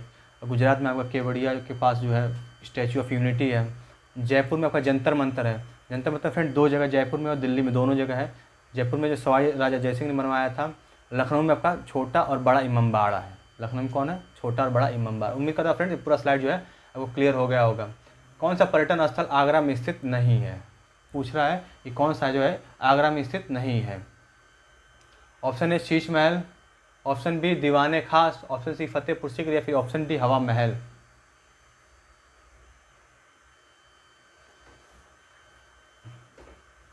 फ्रेंड का सही आंसर है आगरा में जो स्थित नहीं है आपका हवा महल। हवा महल कहाँ पे फ्रेंड? तो हवा महल है जयपुर में। और बाकी जो है आपका शीश महल, फतेहपुर सीकरी और दीवाने खास, ये सब आगरा में स्थित है। आगरा यानी कि उत्तर प्रदेश में। और किसने बनवाया था? तो ये सब जो है अकबर ने बनाया है। अकबर के द्वारा सब बनवाई गई जो स्थल है ये। देखते कौन सा पर्यटन स्थल जो है अब दिल्ली में नहीं है। तो आगरा हो गया मध्य प्रदेश। देखिए दिल्ली में कौन सा नहीं है? तो हुमायूं का मकबरा, जामा मस्जिद, मोती मस्जिद, और यहाँ पे हो गया आपका कांचीपुर का मंदिर। उम्मीद करता हूँ फ्रेंड आपने आंसर कर दिया होगा। तो जो दिल्ली में नहीं हो आपको थोड़ा सा लग गया होगा हिंट, क्योंकि नाम ही इसका अजीब सा है थोड़ा सा, जो हम लोग से मैच नहीं करता जो इधर वाले हैं लोग। तो कांचीपुरम का मंदिर कहाँ पे फ्रेंड? तो कांचीपुरम का मंदिर है तमिलनाडु में। इसको बनाया था पल्लव शासकों ने। पल्लव शासकों ने बनाया था और तमिलनाडु में है। बाकी मोती मस्जिद, जामा मस्जिद और हुमायूं का मकबरा जो है दिल्ली में है। हुमायूं का मकबरा अकबर ने बनाया था। और जामा मस्जिद, देखिए फ्रेंड जामा मस्जिद और दिल्ली और ये मोती मस्जिद दोनों दिल्ली में और आगरा दोनों में स्थित है। तो एक शाहजहाँ ने बनवाया था जो इसमें है यूपी में अपने आगरा में। और बाकी ये जो था आपका अकबर ने, और ये मोती मस्जिद था औरंगजेब ने बनवाया था। उम्मीद करता हूँ फ्रेंड्स जो है क्वेश्चन सारे को क्लियर हो गए होंगे। ये देखते हैं आप थोड़ा सा मैच कराते हैं, जल्दी जल्दी ख़त्म करते हैं इनको। कूड़ा कौन सा सही नहीं है बताना कि कौन सा जो उसका जो लोकेशन बताया गया है वो क्या सही है कि नहीं। कोणार्क और जगन्नाथ मंदिर तमिलनाडु में, बीबी का मकबरा औरंगाबाद में है, बैलून मठ जो है आपका कोलकाता में है, या फिर जिम कॉर्बेट पार्क नैनीताल में। बताना है कौन सा मैच सही नहीं है। अगला भी देख लेते हैं अब अनुसंधान संस्थान देखते हैं भारतीय कौन कौन से हैं। तंबाकू अनुसंधान संस्थान राजमुंदरी, उच्च अक्षांश अनुसंधान प्रयोगशाला कहाँ पे? गुलमर्ग में है। Centre for DNA fingerprinting and diagnostic कहाँ पे? हैदराबाद में है। केंद्रीय गन्ना अनुसंधान संस्थान कानपुर में है। बताना फ्रेंड कौन सा गलत मैच कराएगा दोनों में, पहले और दूसरे में। मैं कहता हूँ फ्रेंड पहले का आंसर कर दिया आपने। तो जो सही नहीं है इसमें वो है आपका ऑप्शन ए, यानी कि कोणार्क और जगन्नाथ जो मंदिर है ये कहाँ पे, ओडिशा यानी कि पूरी उड़ीसा जिसे बोलते हैं, ओडिशा में है। जबकि यहाँ पे दिया है तमिलनाडु। तमिलनाडु बताया फ्रेंड कि कांचीपुरा का मंदिर जो है तमिलनाडु में, मदुरई है आपका, ये भी तमिलनाडु में ही। तो कोणार्क का जो है नरसिंह देव थे, नरसिंह देव ने बनवाया था कोणार्क मंदिर का। और जगन्नाथपुरी जो था फ्रेंड्स एक गंग वंश के शासकों ने बनवाया था। अब बाकी जो बता दिया कोणार्क जो थे ये नरसिंह देव प्रथम ने बनवाया था। फ्रेंड्स बहुत इंपॉर्टेंट जो बता रहा हूँ लास्ट में, शासक किसने बनवाया, क्योंकि एनटीपीसी में से भर भर के क्वेश्चन पूछा जाता है। फ्रेंड्स आप अगर यकीन नहीं है तो आप पेपर देख सकते हैं, स्पीडी आपके पास होगा, क्योंकि ये सब बताया मैंने। ये जो मैराथन चल रहा है आपका लूसेंट और स्पीडी बेस्ड है एकदम, मतलब लूसेंट और स्पीडी में जो क्वेश्चन आते हैं उससे जो लिए गए हैं क्वेश्चन उन्हीं को मिला के बनाया गया है। तो अगर आपको यकीन नहीं है तो आप प्रीवियस से देख सकते हैं रेलवे का या फिर किसी भी एग्जाम का जिसमें ये सब क्वेश्चन आते हों। तो खासकर जो एनटीपीसी का एग्जाम होता है इसमें इस तरह question, NTPC railway group D ये सब होता है, इसमें बहुत बार पूछा गया है सब एग्जाम इस तरह का। बाकी बीबी का मकबरा औरंगाबाद में है, किसने बनाया था, औरंगजेब ने। वेलूर मठ की स्थापना किसने की थी, स्वामी विवेकानंद ने। कहाँ पे, कोलकाता में। अजीम कॉर्बेट पार्क नैनीताल में, बिल्कुल सही है। अब देखते हैं इसको, तो तंबाकू जो है अनुसंधान संस्थान राजमुंद्री, बिल्कुल सही, आंध्र प्रदेश, बिल्कुल सही है। उच्च अक्षांश अनुसंधान प्रयोगशाला कहाँ पे है, तो गुलमर्ग में है। डीएनए ये वाला जो है फिंगरप्रिंटिंग एंड डायग्नोस्टिक हैदराबाद, बिल्कुल सही है। ये जो होगा आपका केंद्रीय गन्ना अनुसंधान संस्थान, ये आपका कानपुर में नहीं होगा फ्रेंड्स, ये कहाँ पे है आपका, लखनऊ में है। कहाँ पे है, लखनऊ में। लखनऊ में और क्या क्या है, छोटा इमामबाड़ा, बड़ा इमामबाड़ा। तो केंद्रीय गन्ना अनुसंधान संस्थान कानपुर में नहीं है। कानपुर में क्या है, दलहन शोध संस्थान। दलहन शोध संस्थान कहाँ पे आपका, कानपुर में। मैं कहता हूँ फ्रेंड दोनों क्वेश्चन आपको क्लियर हो गए, क्योंकि ऑप्शन भी थोड़ा बड़े हैं इसका, तो एक्सप्लेन करने में थोड़ा टाइम लगता है, हर चीज़ को समझ सकते हैं आप। बाकी तो लॉलीपॉप जैसे आपको दे दूँ कि लॉलीपॉप बस छोटा छोटा क्वेश्चन है, ये लो, ये जैसे बच्चे बोलते हैं मीठू गोली, तो वही मीठा गोली नहीं देना चाहता हूँ आपको। मैं चाहता हूँ जो मिले आपको काफ़ी हेल्पफुल हो और काम का हो आपको एग्जाम में जो देखने को मिले। बाकी देखते हैं आप, फिर वही सही नहीं है, क्योंकि जल्दी क्वेश्चन खत्म करना है। तो फ्रेंड्स ऐसे क्वेश्चन लाने बहुत जरूरी है, क्योंकि अगर मैं क्वेश्चन बनाते रहूँगी तो बहुत बड़ा लंबा हो जाएगा वीडियो। भारतीय कृषि अनुसंधान संस्थान ये कहाँ पे है, नई दिल्ली में स्थित है। भारतीय मौसम वेधशाला कहाँ पे, पुणे में है। औद्योगिक विश्व अनुसंधान संस्थान देहरादून में है। भारतीय सर्वेक्षण विभाग कहाँ पे, देहरादून में है। तो बताना है कौन सा जो है मैच सही नहीं है, उसका मतलब लोकेशन वाइज उसको सही मैच नहीं कराया गया है।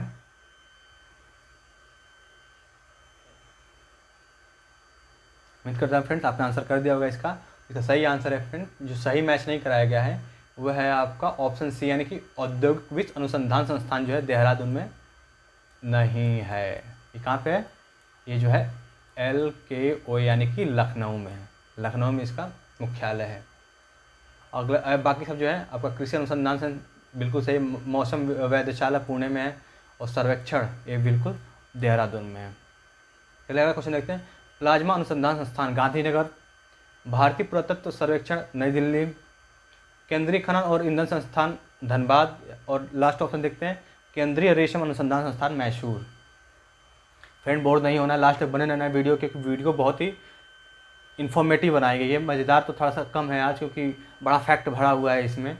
आप थोड़ा बोर भी हो रहेंगे, पर इससे कोई मतलब नहीं है फ्रेंड। आपको जानना पड़ेगा ये सब। एग्जाम भले आपको मतलब हो या ना हो, पर प्रैक्टिकल लाइफ में से मतलब नहीं कि कौन कहाँ पे स्थिति, इतना हम क्या करेंगे जान के। पर यहाँ पे तो भाई एग्ज़ाम निकालना है तो आपको ये सब तैयार करना पड़ेगा, क्योंकि तैयार किए बिना तो अब सिक्योर नहीं होंगे ना, अंदर से फील नहीं होता कि अगर एक जैसे आप 10 टॉपिक है, 10 टॉपिक में 9 टॉपिक पढ़े हैं एग्जाम जाने से पहले, और अगर एक टॉपिक आपको तैयार है तो लगता है, फिर डर लगता है कि कहीं उसी से ना क्वेश्चन आ जाए, कहीं उसी से ना आ जाए क्वेश्चन। तो वही है कि आपको सारे टॉपिक जो कवर करा दिया जाएगा ऐसे। अब बाकी आप चैनल पर नए हैं तो प्लेलिस्ट में पूरे मॉक टेस्ट पढ़े पीईटी के लिए। और पीईटी का हर एग्जाम के लिए इंपॉर्टेंट है, क्योंकि हिस्ट्री, ज्योग्राफी, पॉलिटी, इकोनॉमिक्स सब में आता है। और करंट अफेयर भी क्वेश्चन में इसमें ऐड किया है मैंने, तो हर एग्जाम में वो सब पूछा जाते हैं। तो वहाँ पे जाकर प्रैक्टिस कर सकते, थोड़ा इवैल्यूएट करिए अपने आप को कितना जानते हैं, क्योंकि मॉक टेस्ट बहुत इंपॉर्टेंट होते हैं एग्जाम के लिए। एग्जाम जाने से पहले कम से कम 20-30 मॉक टेस्ट लगा के जाइए, क्योंकि वहाँ से आपको रियल टाइम प्रेशर फील होता है कि कैसे क्या टाइम में मैनेजमेंट करना है। तो सब करना पड़ेगा फ्रेंड। तो अगर नए हैं तो जाकर प्ले लिस्ट में जरूर देखिए। वीडियो मैंने बहुत बनाया करंट अफेयर्स पे। करंट अफेयर बहुत इंपॉर्टेंट है आपके एग्जाम के लिए, पता है आपको। तो उन सबको भी मैंने कवर करा दिया सारे करंट अफेयर। बाकी मैं वन डे जो पर डे एग्जाम होता है, पर डे एग्जाम के लिए एक सीरीज के स्टार्ट किया, जिसमें क्या 5 मिनट में से आपको 10 क्वेश्चन मिलते हैं। 5 मिनट में से 5 मिनट दीजिए और 10 क्वेश्चन लीजिए। जैसे एक हाथ से लेना, एक हाथ से देना, तो यहाँ पे सिर्फ 5 मिनट देना है और 10 क्वेश्चन लेना है। 10 क्वेश्चन एकदम धांसू और दमदार क्वेश्चन एकदम, ऐसे नहीं कि कुछ ही पूछा गया है कि फलाने राज्य में क्या हुआ, तो वो उस तरह का नहीं, जो मतलब जो इंपॉर्टेंट है, मतलब देश में पहली बार क्या हुआ, फिर इंटरनेशनल लेवल पे क्या हुआ है, या फिर कोई ऐप लॉन्च किया जो बहुत इंपॉर्टेंट, तो उस तरह क्वेश्चन में मिलते हैं आपको। आप वीडियो जरूर देखिएगा, सुबह 6 बजे अपलोड होती है। उसको देख लीजिए। अगर आप एक बार देख लेंगे तो मुझे लग रहा है फ्रेंड्स कि फ़ैन बन जाएंगे आप, क्योंकि 5 मिनट देना बहुत बड़ी बात है। 5 मिनट तो ऐसे आँखों में ही निकल जाता है। 5 मिनट कैसे निकल गया 5 मिनट की वैल्यू बहुत है एग्ज़ाम के टाइम पे। पर ऐसे तो भाई अब 5 मिनट का 5 घंटा खड़े हो जाए कोई फ़र्क ही नहीं पड़ेगा आपको। 5 घंटे की मूवी देख लें तो भी नहीं आपको लगेगा, पर वो 5 मिनट दीजिए तो फिर आपका बहुत फ़ायदा मिलने वाला उस सीरीज़ से, क्योंकि 10 क्वेश्चन मिलेंगे पर डे, और 10 क्वेश्चन बहुत इंपॉर्टेंट होते हैं एग्ज़ाम के लिए। क्योंकि अगर महीने में 300 क्वेश्चन बन रहे हैं और 6 महीने आप पढ़ लिए ऐसे, तो काफ़ी क्वेश्चन तैयार हो जाएंगे आपको। उनका नोट्स बनाइए और उनका रिवीजन कर दीजिए एग्ज़ाम के पहले। अब बाकी जो है मैं मैराथन में लेते आऊँगा उसके लिए। चलिए देखते हैं सही आंसर। काफ़ी इसमें लेक्चर दे दिया मैंने आपको, तो सही आंसर क्या है इसमें पूछा कौन सा सही नहीं है। तो फ्रेंड्स जो सही नहीं है आपका ऑप्शन बी, यानी कि भारतीय पुरातत्व सर्वेक्षण जो है नई दिल्ली में ना हो कि कहाँ पे है, कोलकाता में। कहाँ पे, कोलकाता। अब बाकी जो प्लाज्मा अनुसंधान गांधीनगर बहुत इंपॉर्टेंट, याद कर लीजिए। खनन जो है ईंधन कहाँ पे, धनबाद में। और रेशम जो है ये भी बहुत इंपॉर्टेंट है, मैसूर में। आइए फ्रेंड दोनों क्वेश्चन क्लियर हो गए होंगे आपको। अगला देख लेते हैं, सॉरी। केंद्रीय फसल शोध संस्थान उत्तराखंड, राष्ट्रीय अनुसंधान केंद्र जोरहट असम, ये जोरहट जो है ये असम की एक जगह है, वहाँ पे। प्लाज्मा अनुसंधान संस्थान गांधीनगर, वन अनुसंधान संस्थान कहाँ पे, देहरादून। अगला क्वेश्चन देख लेते हैं। केंद्रीय चावल जो है शिमला, दलहन शोध संस्थान कानपुर, आम शोध संस्थान लखनऊ, गन्ना प्रजनन केंद्र कोयम्बटूर। फिर गन्ना से एक और क्वेश्चन पीछे वाला, मतलब पिछले मुझे लग रहा है कि 2-3 क्वेश्चन पहले दिखाया था, वो कहाँ पे है, लखनऊ में। तो याद करना है आपको, कंफ्यूज नहीं होना है कि वो कहाँ है और ये कहाँ है। प्रजनन केंद्र है और दूसरा है। अगर फ्रेंड्स आपने आंसर कर दिया होगा तो देखते हैं सही कौन सा नहीं इसमें। तो फसल शोध संस्थान आपका ये गलत है पहले ही, मतलब चोर जो है यहीं पे छुपा हुआ था, चोर यहीं पे आगे वाले क्वेश्चन में मिल गया। मतलब चोरी भी क्या, फ्रंट लाइन पे खड़ा भी है, तो समझ सकते हैं चोर के नहीं दाढ़ी तिनका होता ही है, तो पकड़ लिया गया ये। तो सही आंसर आपको मिल गया है, मतलब कि उत्तराखंड में नहीं बल्कि त्रिवेंद्रपुरम केरल में है, तो वहाँ पे है ये आपका सब फसल शोध संस्थान। बाकी आप समझ सकते हैं कि तीनों ऑप्शन जो है बिल्कुल सही है। राष्ट्रीय अनुसंधान, फ्रेंड्स यहाँ पर राष्ट्रीय अनुसंधान कोई नहीं होता, राष्ट्रीय चाय अनुसंधान है, मतलब चाय के बारे में बताया गया है यहाँ पे। तो चाय अनुसंधान केंद्र जोरहट असम, प्लाज्मा जो है गांधीनगर में, और वन अनुसंधान देहरादून। बाकी इसमें देख लेते कौन सा गलत है। तो गन्ना प्रजनन केंद्र कोयम्बटूर बिल्कुल सही है। आम जो है बिल्कुल अभी लखनऊ में ही है। दलहन जो है कानपुर में स्टार्टिंग में बताया था। और जो गलत है आपका फ्रेंड्स, चावल अनुसंधान केंद्र कहाँ पे है, एक कटक उड़ीसा में है, जबकि यहाँ पे शिमला दे दिया है। शिमला में तो आलू वाला है, शिमला में आलू शोध संस्थान जो है शिमला में, और यहाँ पे जो चावल पूछा तो कटक में है। उम्मीद करता फ्रेंड दोनों क्वेश्चन आपको क्लियर हो गए होंगे। चलिए देखते हैं, आपको देख लेते हैं कैसे जो शहनाई वादक होते हैं कौन उनसे संबंधित है, कौन किस वाद्य यंत्र से संबंधित है। 2-3 क्वेश्चन इस पर मिलेगा आपको, फिर इसका से पैटर्न चेंज हो जाएगा, दूसरे टॉपिक पे क्वेश्चन बनेगा आपका। देखते हैं हम, बांसुरी से संबंधित हैं। बांसुरी से संबंधित कौन है, पंडित रविशंकर, उमाशंकर, जाकिर हुसैन, किशन जी महाराज, पन्नालाल घोष, हरिप्रसाद चौरसिया, या फिर एस बालचंद्रन। अगला कोई क्वेश्चन देख लेते हैं। संतूर से संबंधित कौन कौन है, भजन सुपारी, शिव कुमार शर्मा, टी.एन. कृष्णन, अमजद अली और अकबर अली, और इनमें से कोई नहीं। फ्रेंड थोड़ा जल्दी पढ़ा रहा हूँ लास्ट में, क्योंकि टाइम बहुत ज़्यादा हो गया है आपका, और आप भी हो सकता है बोर हो रहे हो। क्योंकि पता है आपको जो ह्यूमन माइंड होता है वो 45-50 मिनट बहुत मन से काम करता है, उसके बाद तो इधर उधर के लगता है घूमने, पूरा लगता है यहीं से पूरा दुनिया घूमने। तो इसलिए सोच रहा हूँ जल्दी आप कवर करा दूँ ताकि आप बोर ना हो, अब वीडियो छोड़ के भागे ना, बीच लास्ट तक बने रहिएगा, क्योंकि थोड़ा बोर हो भी रहे हों तो लास्ट तक बने रहिए, क्योंकि ये तो एग्ज़ाम की बात है, करियर की बात है अपने। चलिए देखते हैं फ्रेंड्स सही का आंसर क्या है इसका। तो बांसुरी संबंधित कौन है आपका, पन्नालाल घोष और हरिप्रसाद चौरसिया। अब देख लेते हो ऑप्शन। तो पंडित रविशंकर उमाशंकर किससे होगा, सितार से, सितार एस से मतलब सितार, ठीक है फ्रेंड। तो रविशंकर उमाशंकर। जाकिर हुसैन किशन जी महाराज तबला से। एस बालचंद्रन आपके यहाँ किससे, वीणा से। किससे हो गए फ्रेंड, तो वीणा से जो हो गए आपके एस बालचंद्रन हो गए, और पंडित रविशंकर उमाशंकर कौन किससे हो गए आपके, तो हो गए आपके ये हो गए आपके सितार से। उम्मीद करता हूँ फ्रेंड आपको समझ में आएगा अच्छे से ये सब। अब अगला क्वेश्चन देख लेते हैं इसमें, संतूर से संबंधित कौन है, संतूर, संतूर से संबंधित है आपके ऑप्शन देख लेते हैं, भजन सुपारी, शिव कुमार शर्मा, टी.एन. कृष्णन, अमजद अली और अकबर अली, और इनमें से कोई नहीं। नाम भी थोड़ा अलग अलग इनके होते हैं, थोड़ा सा दूसरे डिफरेंट टाइप के होते हैं, जैसे नॉर्मल हम लोग नाम होते हैं वैसे नहीं होते इनके।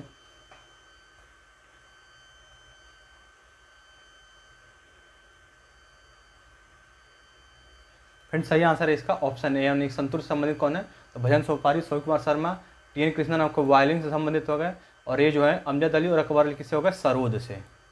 एस फॉर सरोद, यहाँ पे एस फॉर सितार, सितार मतलब पंडित रविशंकर उमाशंकर, जाकिर हुसैन किशन जी महाराज तबला से, परियाल घोष हरिप्रसाद चौरसिया बांसुरी से, और एस बालचंद्र वीणा हो गए। मतलब 4 यहाँ पे जो इंस्ट्रूमेंट होते हैं म्यूजिकल इंस्ट्रूमेंट वो कवर हो गए, और बाकी 3 इधर हो जा रहे हैं आपके। भजन सुपारी शिव कुमार शर्मा आपके किसको हो, संतूर से, टी एन कृष्ण वायलिन से, और ये आपके अमजद अली और अकबर अली किससे हो गए, ये सरोद से हो गए।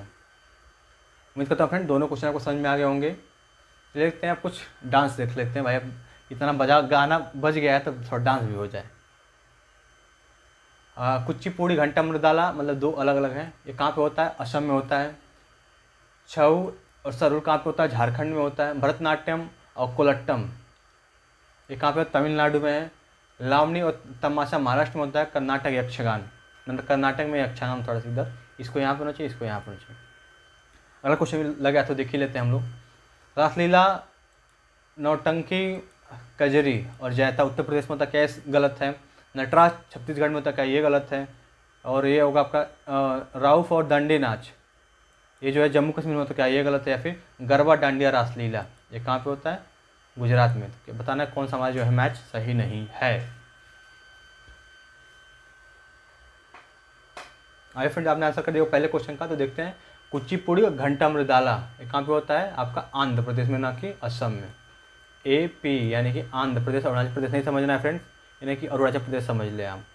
ये कहाँ पे होता है, आंध्र प्रदेश में, कुचिपुड़ी घंटा मृदाला। अब बात करें असम की तो कहाँ पे, इसमें कहाँ होता है, बिहू। बिहू बहुत है, बिहू, नटराज, खेली गोपाल, ये सब जो है, नट पूजा, नटराज नहीं, नट पूजा, खेली गोपाल, ये सब जो है कहाँ के फेमस है, बिहू। मतलब 3 वहाँ पे, खेली गोपाल, नट पूजा और आपका बिहू असम के फेमस डांस है। बाकी छऊ सरुल जो है झारखंड बिल्कुल सही है।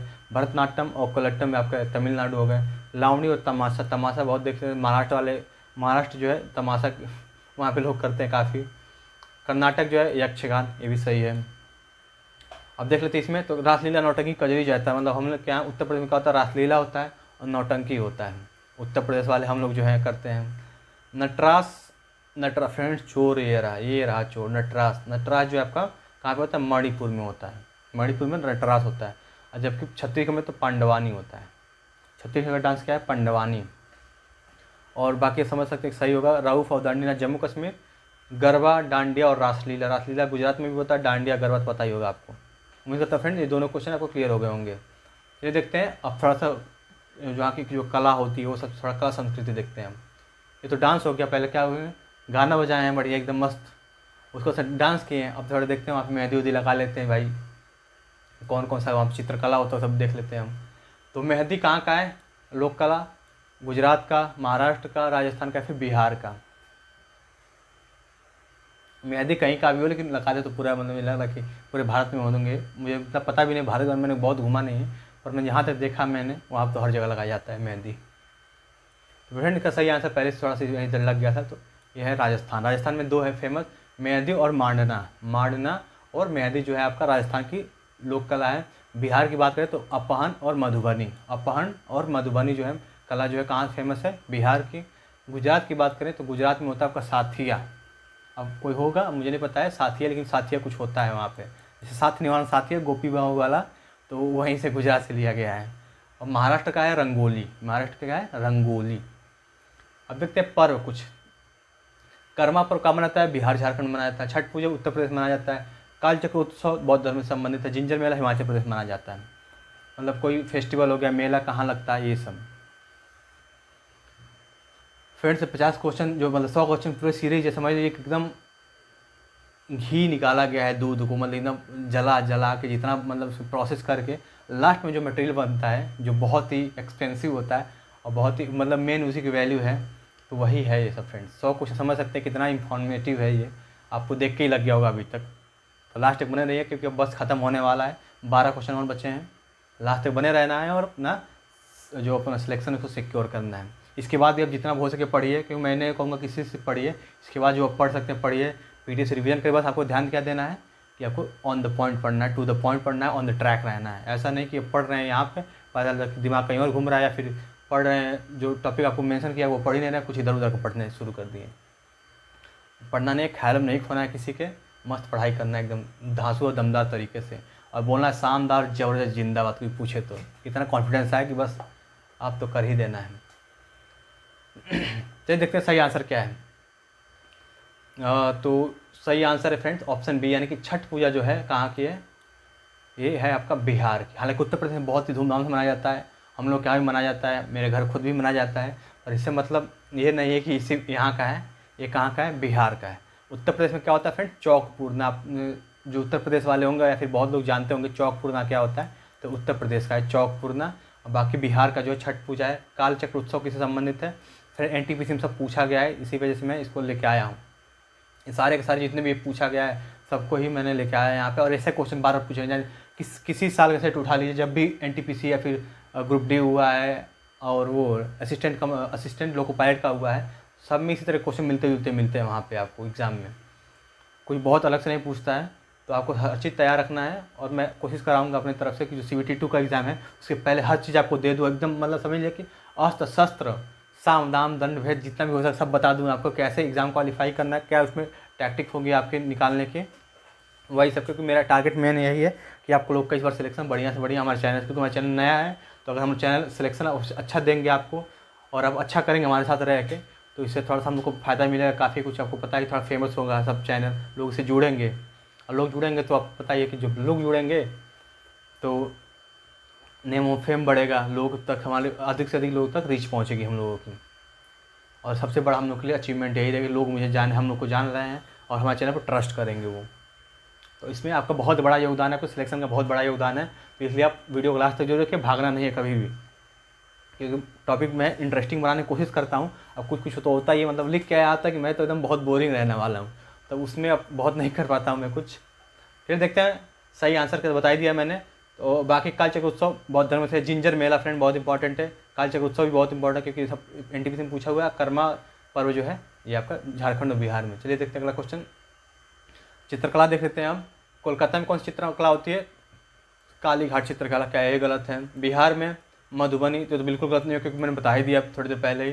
तेलंगाना में चेरियल चित्रकला, लखनऊ में कलमकारी चित्रकला, और पंजाब में फुलकारी चित्रकला। तो फ्रेंड बताना कि कौन सा गलत है, सही मैच नहीं कराया गया है।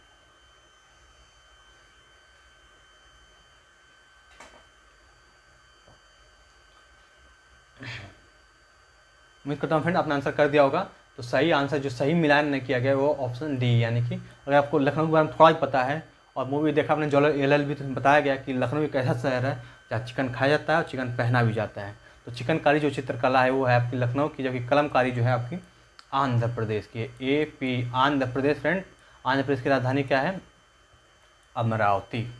अमरावती जो है आंध्र प्रदेश की राजधानी है। बाकी बिहार का कोलकाता तो पता ही होगा आपको, ये सब फेमस चीज़ें हैं।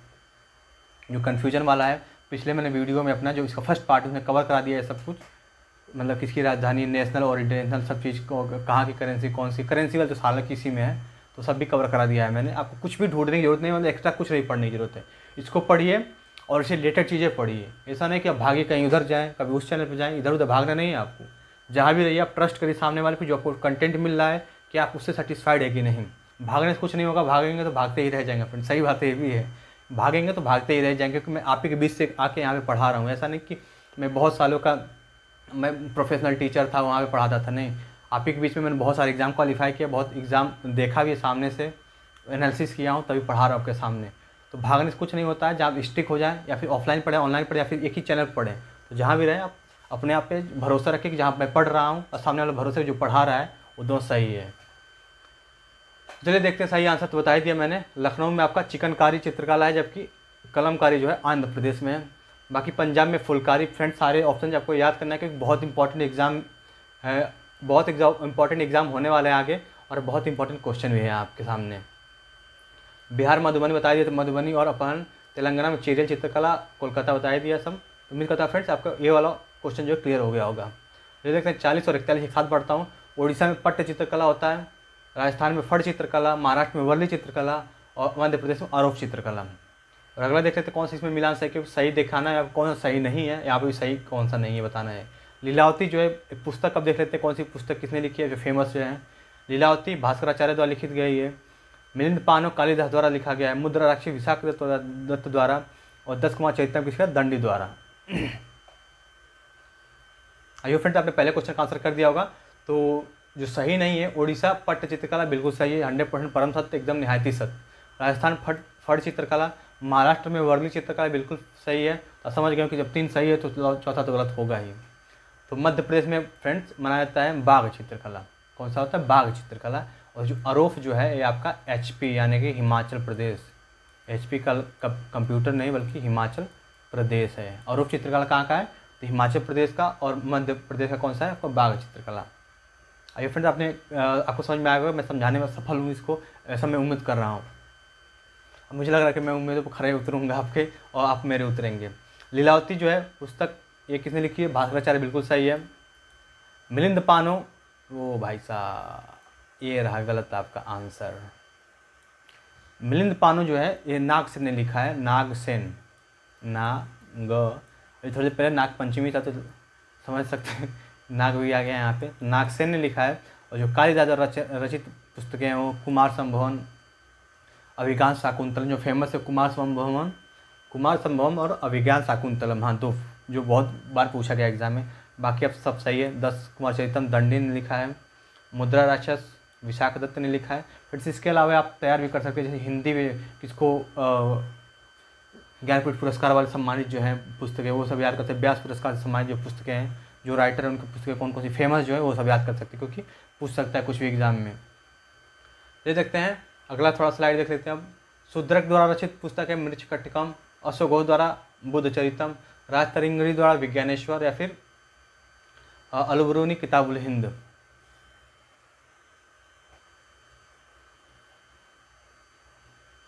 आइए फ्रेंड, आपने आंसर कर दिया होगा इसका। तो शूद्रक ने बिल्कुल सही है कि मृच्छकटिकम जो है ये शूद्रक द्वारा लिखा गया है। बात करें बी ऑप्शन, अशोक घोष बुद्धचरितम, और बाणभट्ट मतलब जिस बाणभट्ट थे उन्होंने लिखा है हर्षचरित। ये बुद्धचरितम वो हर्षचरित लिखे बाणभट्ट ने।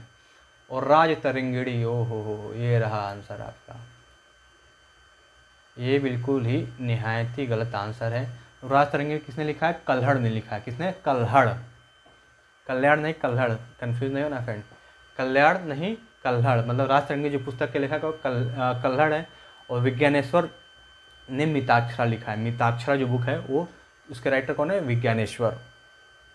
और देखते हैं अलबरूनी, समझ गए किताबुल हिंद मतलब कि ये किसके राइटर कौन है? अलबरूनी। अब देखते हैं थोड़ा सा और कुछ 2-4 और स्लाइड बचे होंगे जिसमें इंपॉर्टेंट बुक के बारे में बताया गया हो। कुली पुस्तक के लेखक कौन है? कुली पुस्तक देवकीनंद खत्री, कुशवंत सिंह, आर के नारायण, या फिर मुल्कराज आनंद। फ्रेंड्स, कुली पुस्तक के लेखक है। फ्रेंड्स, ये NTPC में पूछा गया है, जो अभी NTPC का एग्जाम हुआ था CBT 1, तो उसमें पूछा गया सब सारे उसी क्वेश्चन है। तो मुल्कराज आनंद है इसके, मुल्कराज आनंद जो है इसके राइटर हैं। और खुशवंत सिंह का बहुत फेमस जो बुक है, बहुत बार एग्जाम में पूछा गया है, वो है ट्रेन टू पाकिस्तान। समझ सकते हैं नाम, जब नाम भी इतना दम है तो पूछे तो जाएगा ही एग्जाम में। ट्रेन टू पाकिस्तान, ऐसा ट्रेन जो पाकिस्तान जाता है। देवकीनंदन खत्री द्वारा लिखित पुस्तक का नाम क्या है फ्रेंड्स? ये देखा होगा सीधे अपने बचपन में, मैंने भी देखा है, अब बहुतों लोगों ने देखा है, चंद्रकांता। और आर के नारायण ने लिखा है मालगुडी डेज। फ्रेंड, बहुत पहले, मुझे लग रहा है कि आज से 10 या 12 साल पहले टीवी पे देता था मालगुडी डेज। हालांकि उसमें समझ में नहीं आता था क्या है ये सब, पर ये काफ़ी अच्छी अच्छी बुक्स थी जो हम लोग के समय में ये समझ से परे था। ये सब चीज़ें जो दिमाग हम लोग का इतना डेवलप नहीं था कि क्या समझ पाए कि इसमें क्या बताया गया है। तो R K Narayan Malgudi days, Khushwant Singh train to Pakistan, Mulk Raj Anand coolie, और देवकीनंद खत्री आपके हो गए चंद्रकांता का राइटर। इन सबसे बस अब बुक के बारे में ये बस अब 2-3 क्वेश्चन और रहेंगे फिर ख़त्म हो जाएगा, क्योंकि अब इंडिया हो गया, फिर उसके बाद वर्ल्ड लेवल पे देख लेते हैं किसने कौन सी बुक लिखी है जो फेमस है। अब देखते हैं गोल्डन थ्रेशोल्ड किसके द्वारा लिखित पुस्तक है? गोल्डन थ्रेशोल्ड सरोजिनी नायडू, शरत चंद्र चट्टोपाध्याय, इंदिरा गांधी और अरविंद घोष। ऑन कॉन्ट्राडिक्शन पुस्तक के लेखक हैं एडोल्फ हिटलर, माओ सेतुंग, प्लेटो, या फिर दांते। पॉलिटिक्स पुस्तक के लेखक हैं Leo Tolstoy, Winston Churchill, Rousseau, या फिर अरस्तु।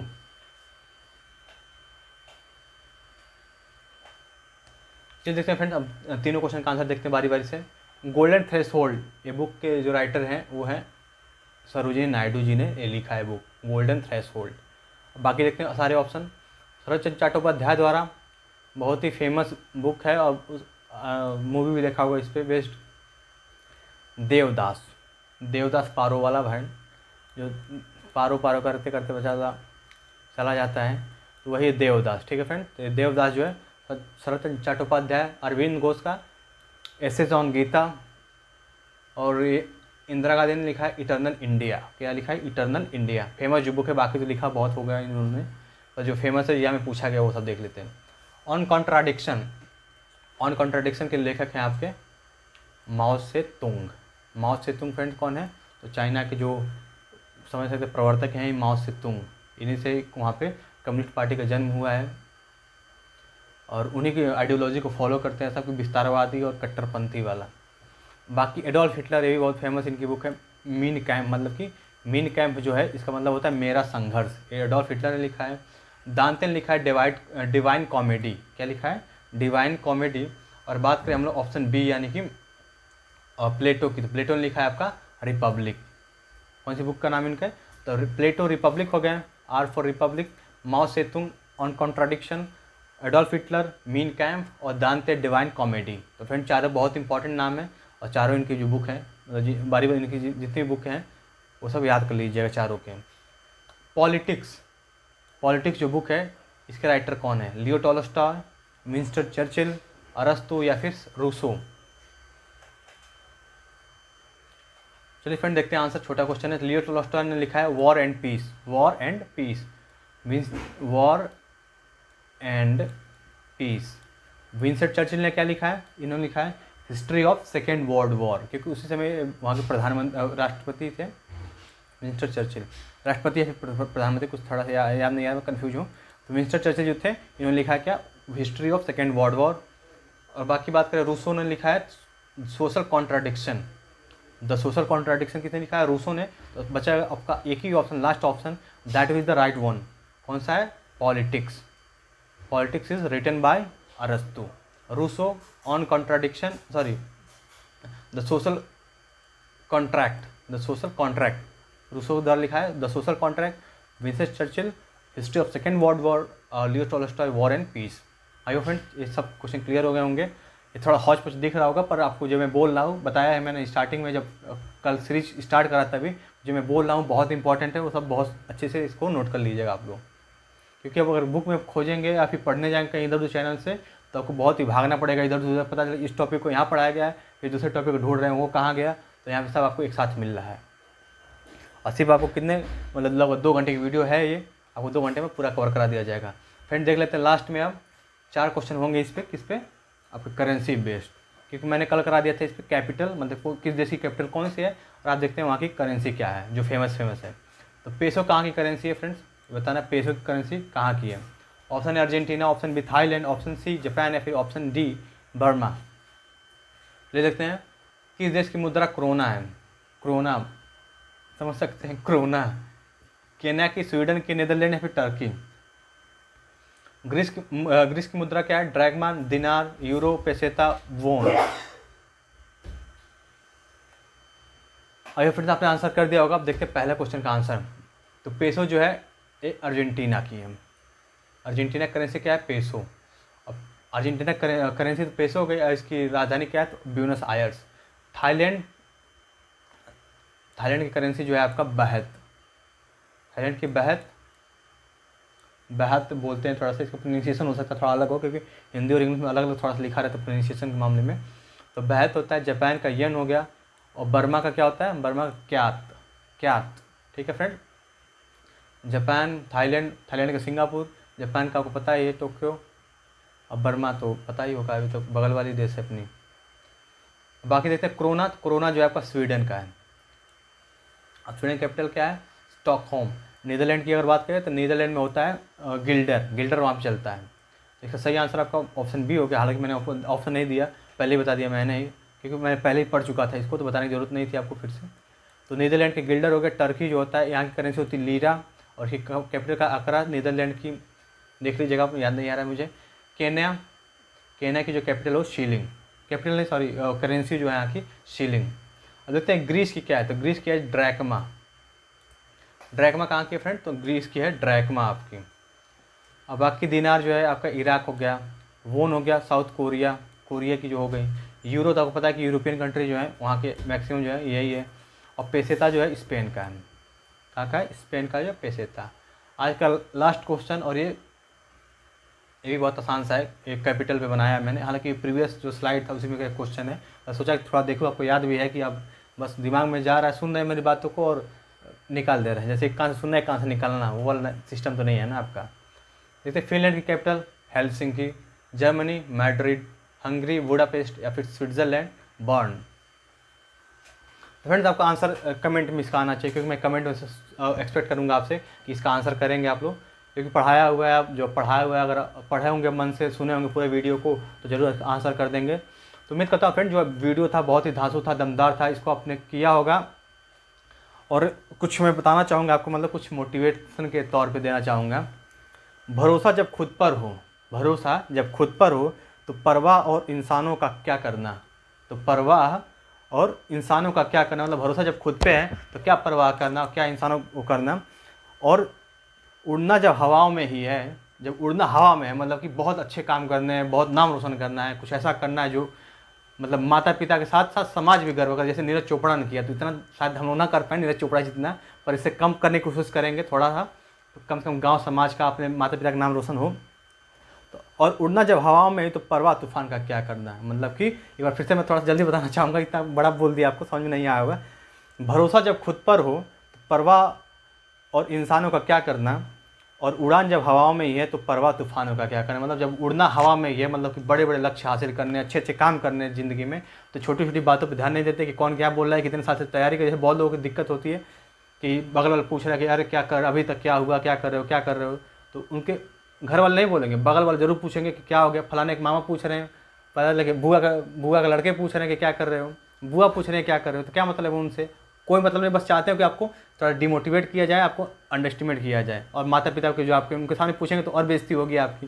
तो बस इसको नहीं करना है। जब हवा में उड़ान भरना है तो तूफान से क्या डरना। तो फ्रेंड्स उम्मीद करता हूँ कि समझ में आएगा पूरा वीडियो, और जो सीरीज थी पूरा 100 क्वेश्चन की आपको समझ में आया, क्योंकि 100 क्वेश्चन नहीं थे बल्कि 500 क्वेश्चन थे जो मैंने 100 क्वेश्चन में बताया है। तो इसका पीडीएफ जरूर लीजिएगा आप लोग, लर्न विद एडू फंडा चैनल ज्वाइन करिए, और इसको ज़्यादा से ज़्यादा अपने दोस्तों को शेयर करिए, मतलब आग लगा दिए, बवाल मचा दीजिए, क्या बोलते हैं, गर्दा काट दीजिए एकदम हम। चलिए फ्रेंड मिलते हैं आपसे अगली वीडियो में, और इसी तरह की करंट अफेयर्स की अगली वीडियो आएगी जिसमें 100 क्वेश्चन होंगे, 100 धाकड़ जबरदस्त एकदम शानदार वाले क्वेश्चन होंगे। और उम्मीद करता हूँ कि उससे बाहर क्वेश्चन नहीं आएगा, क्योंकि करंट अफेयर्स तो एक्सपर्ट हूँ मैं। मेरा पढ़ाई हुआ 10 क्वेश्चन मिला था, किसमें सीएफई असिस्टेंट कमांडेंट जो यूपीएससी कंडक्ट कराती है, उसमें कितने क्वेश्चन आते हैं, सिर्फ 13 क्वेश्चन आते हैं, जिसमें 10 क्वेश्चन मेरे पढ़ाई, मतलब आपके सर या आपके भाई से, आपके दोस्त के पढ़ाई हुए से आया था। चलिए फ्रेंड्स मिलते हैं आपसे अगली वीडियो में, तब तक के लिए देखिए तिरंगे को जय हिंद बोलिए, और मेरी तरफ से जय हिंद, जय हिंदुस्तान। और आप खुश रहिए, आबाद रहिए, और जहाँ भी रहिए मस्त रहिए। चलिए फ्रेंड मिलते हैं आपसे अगली वीडियो, थैंक यू।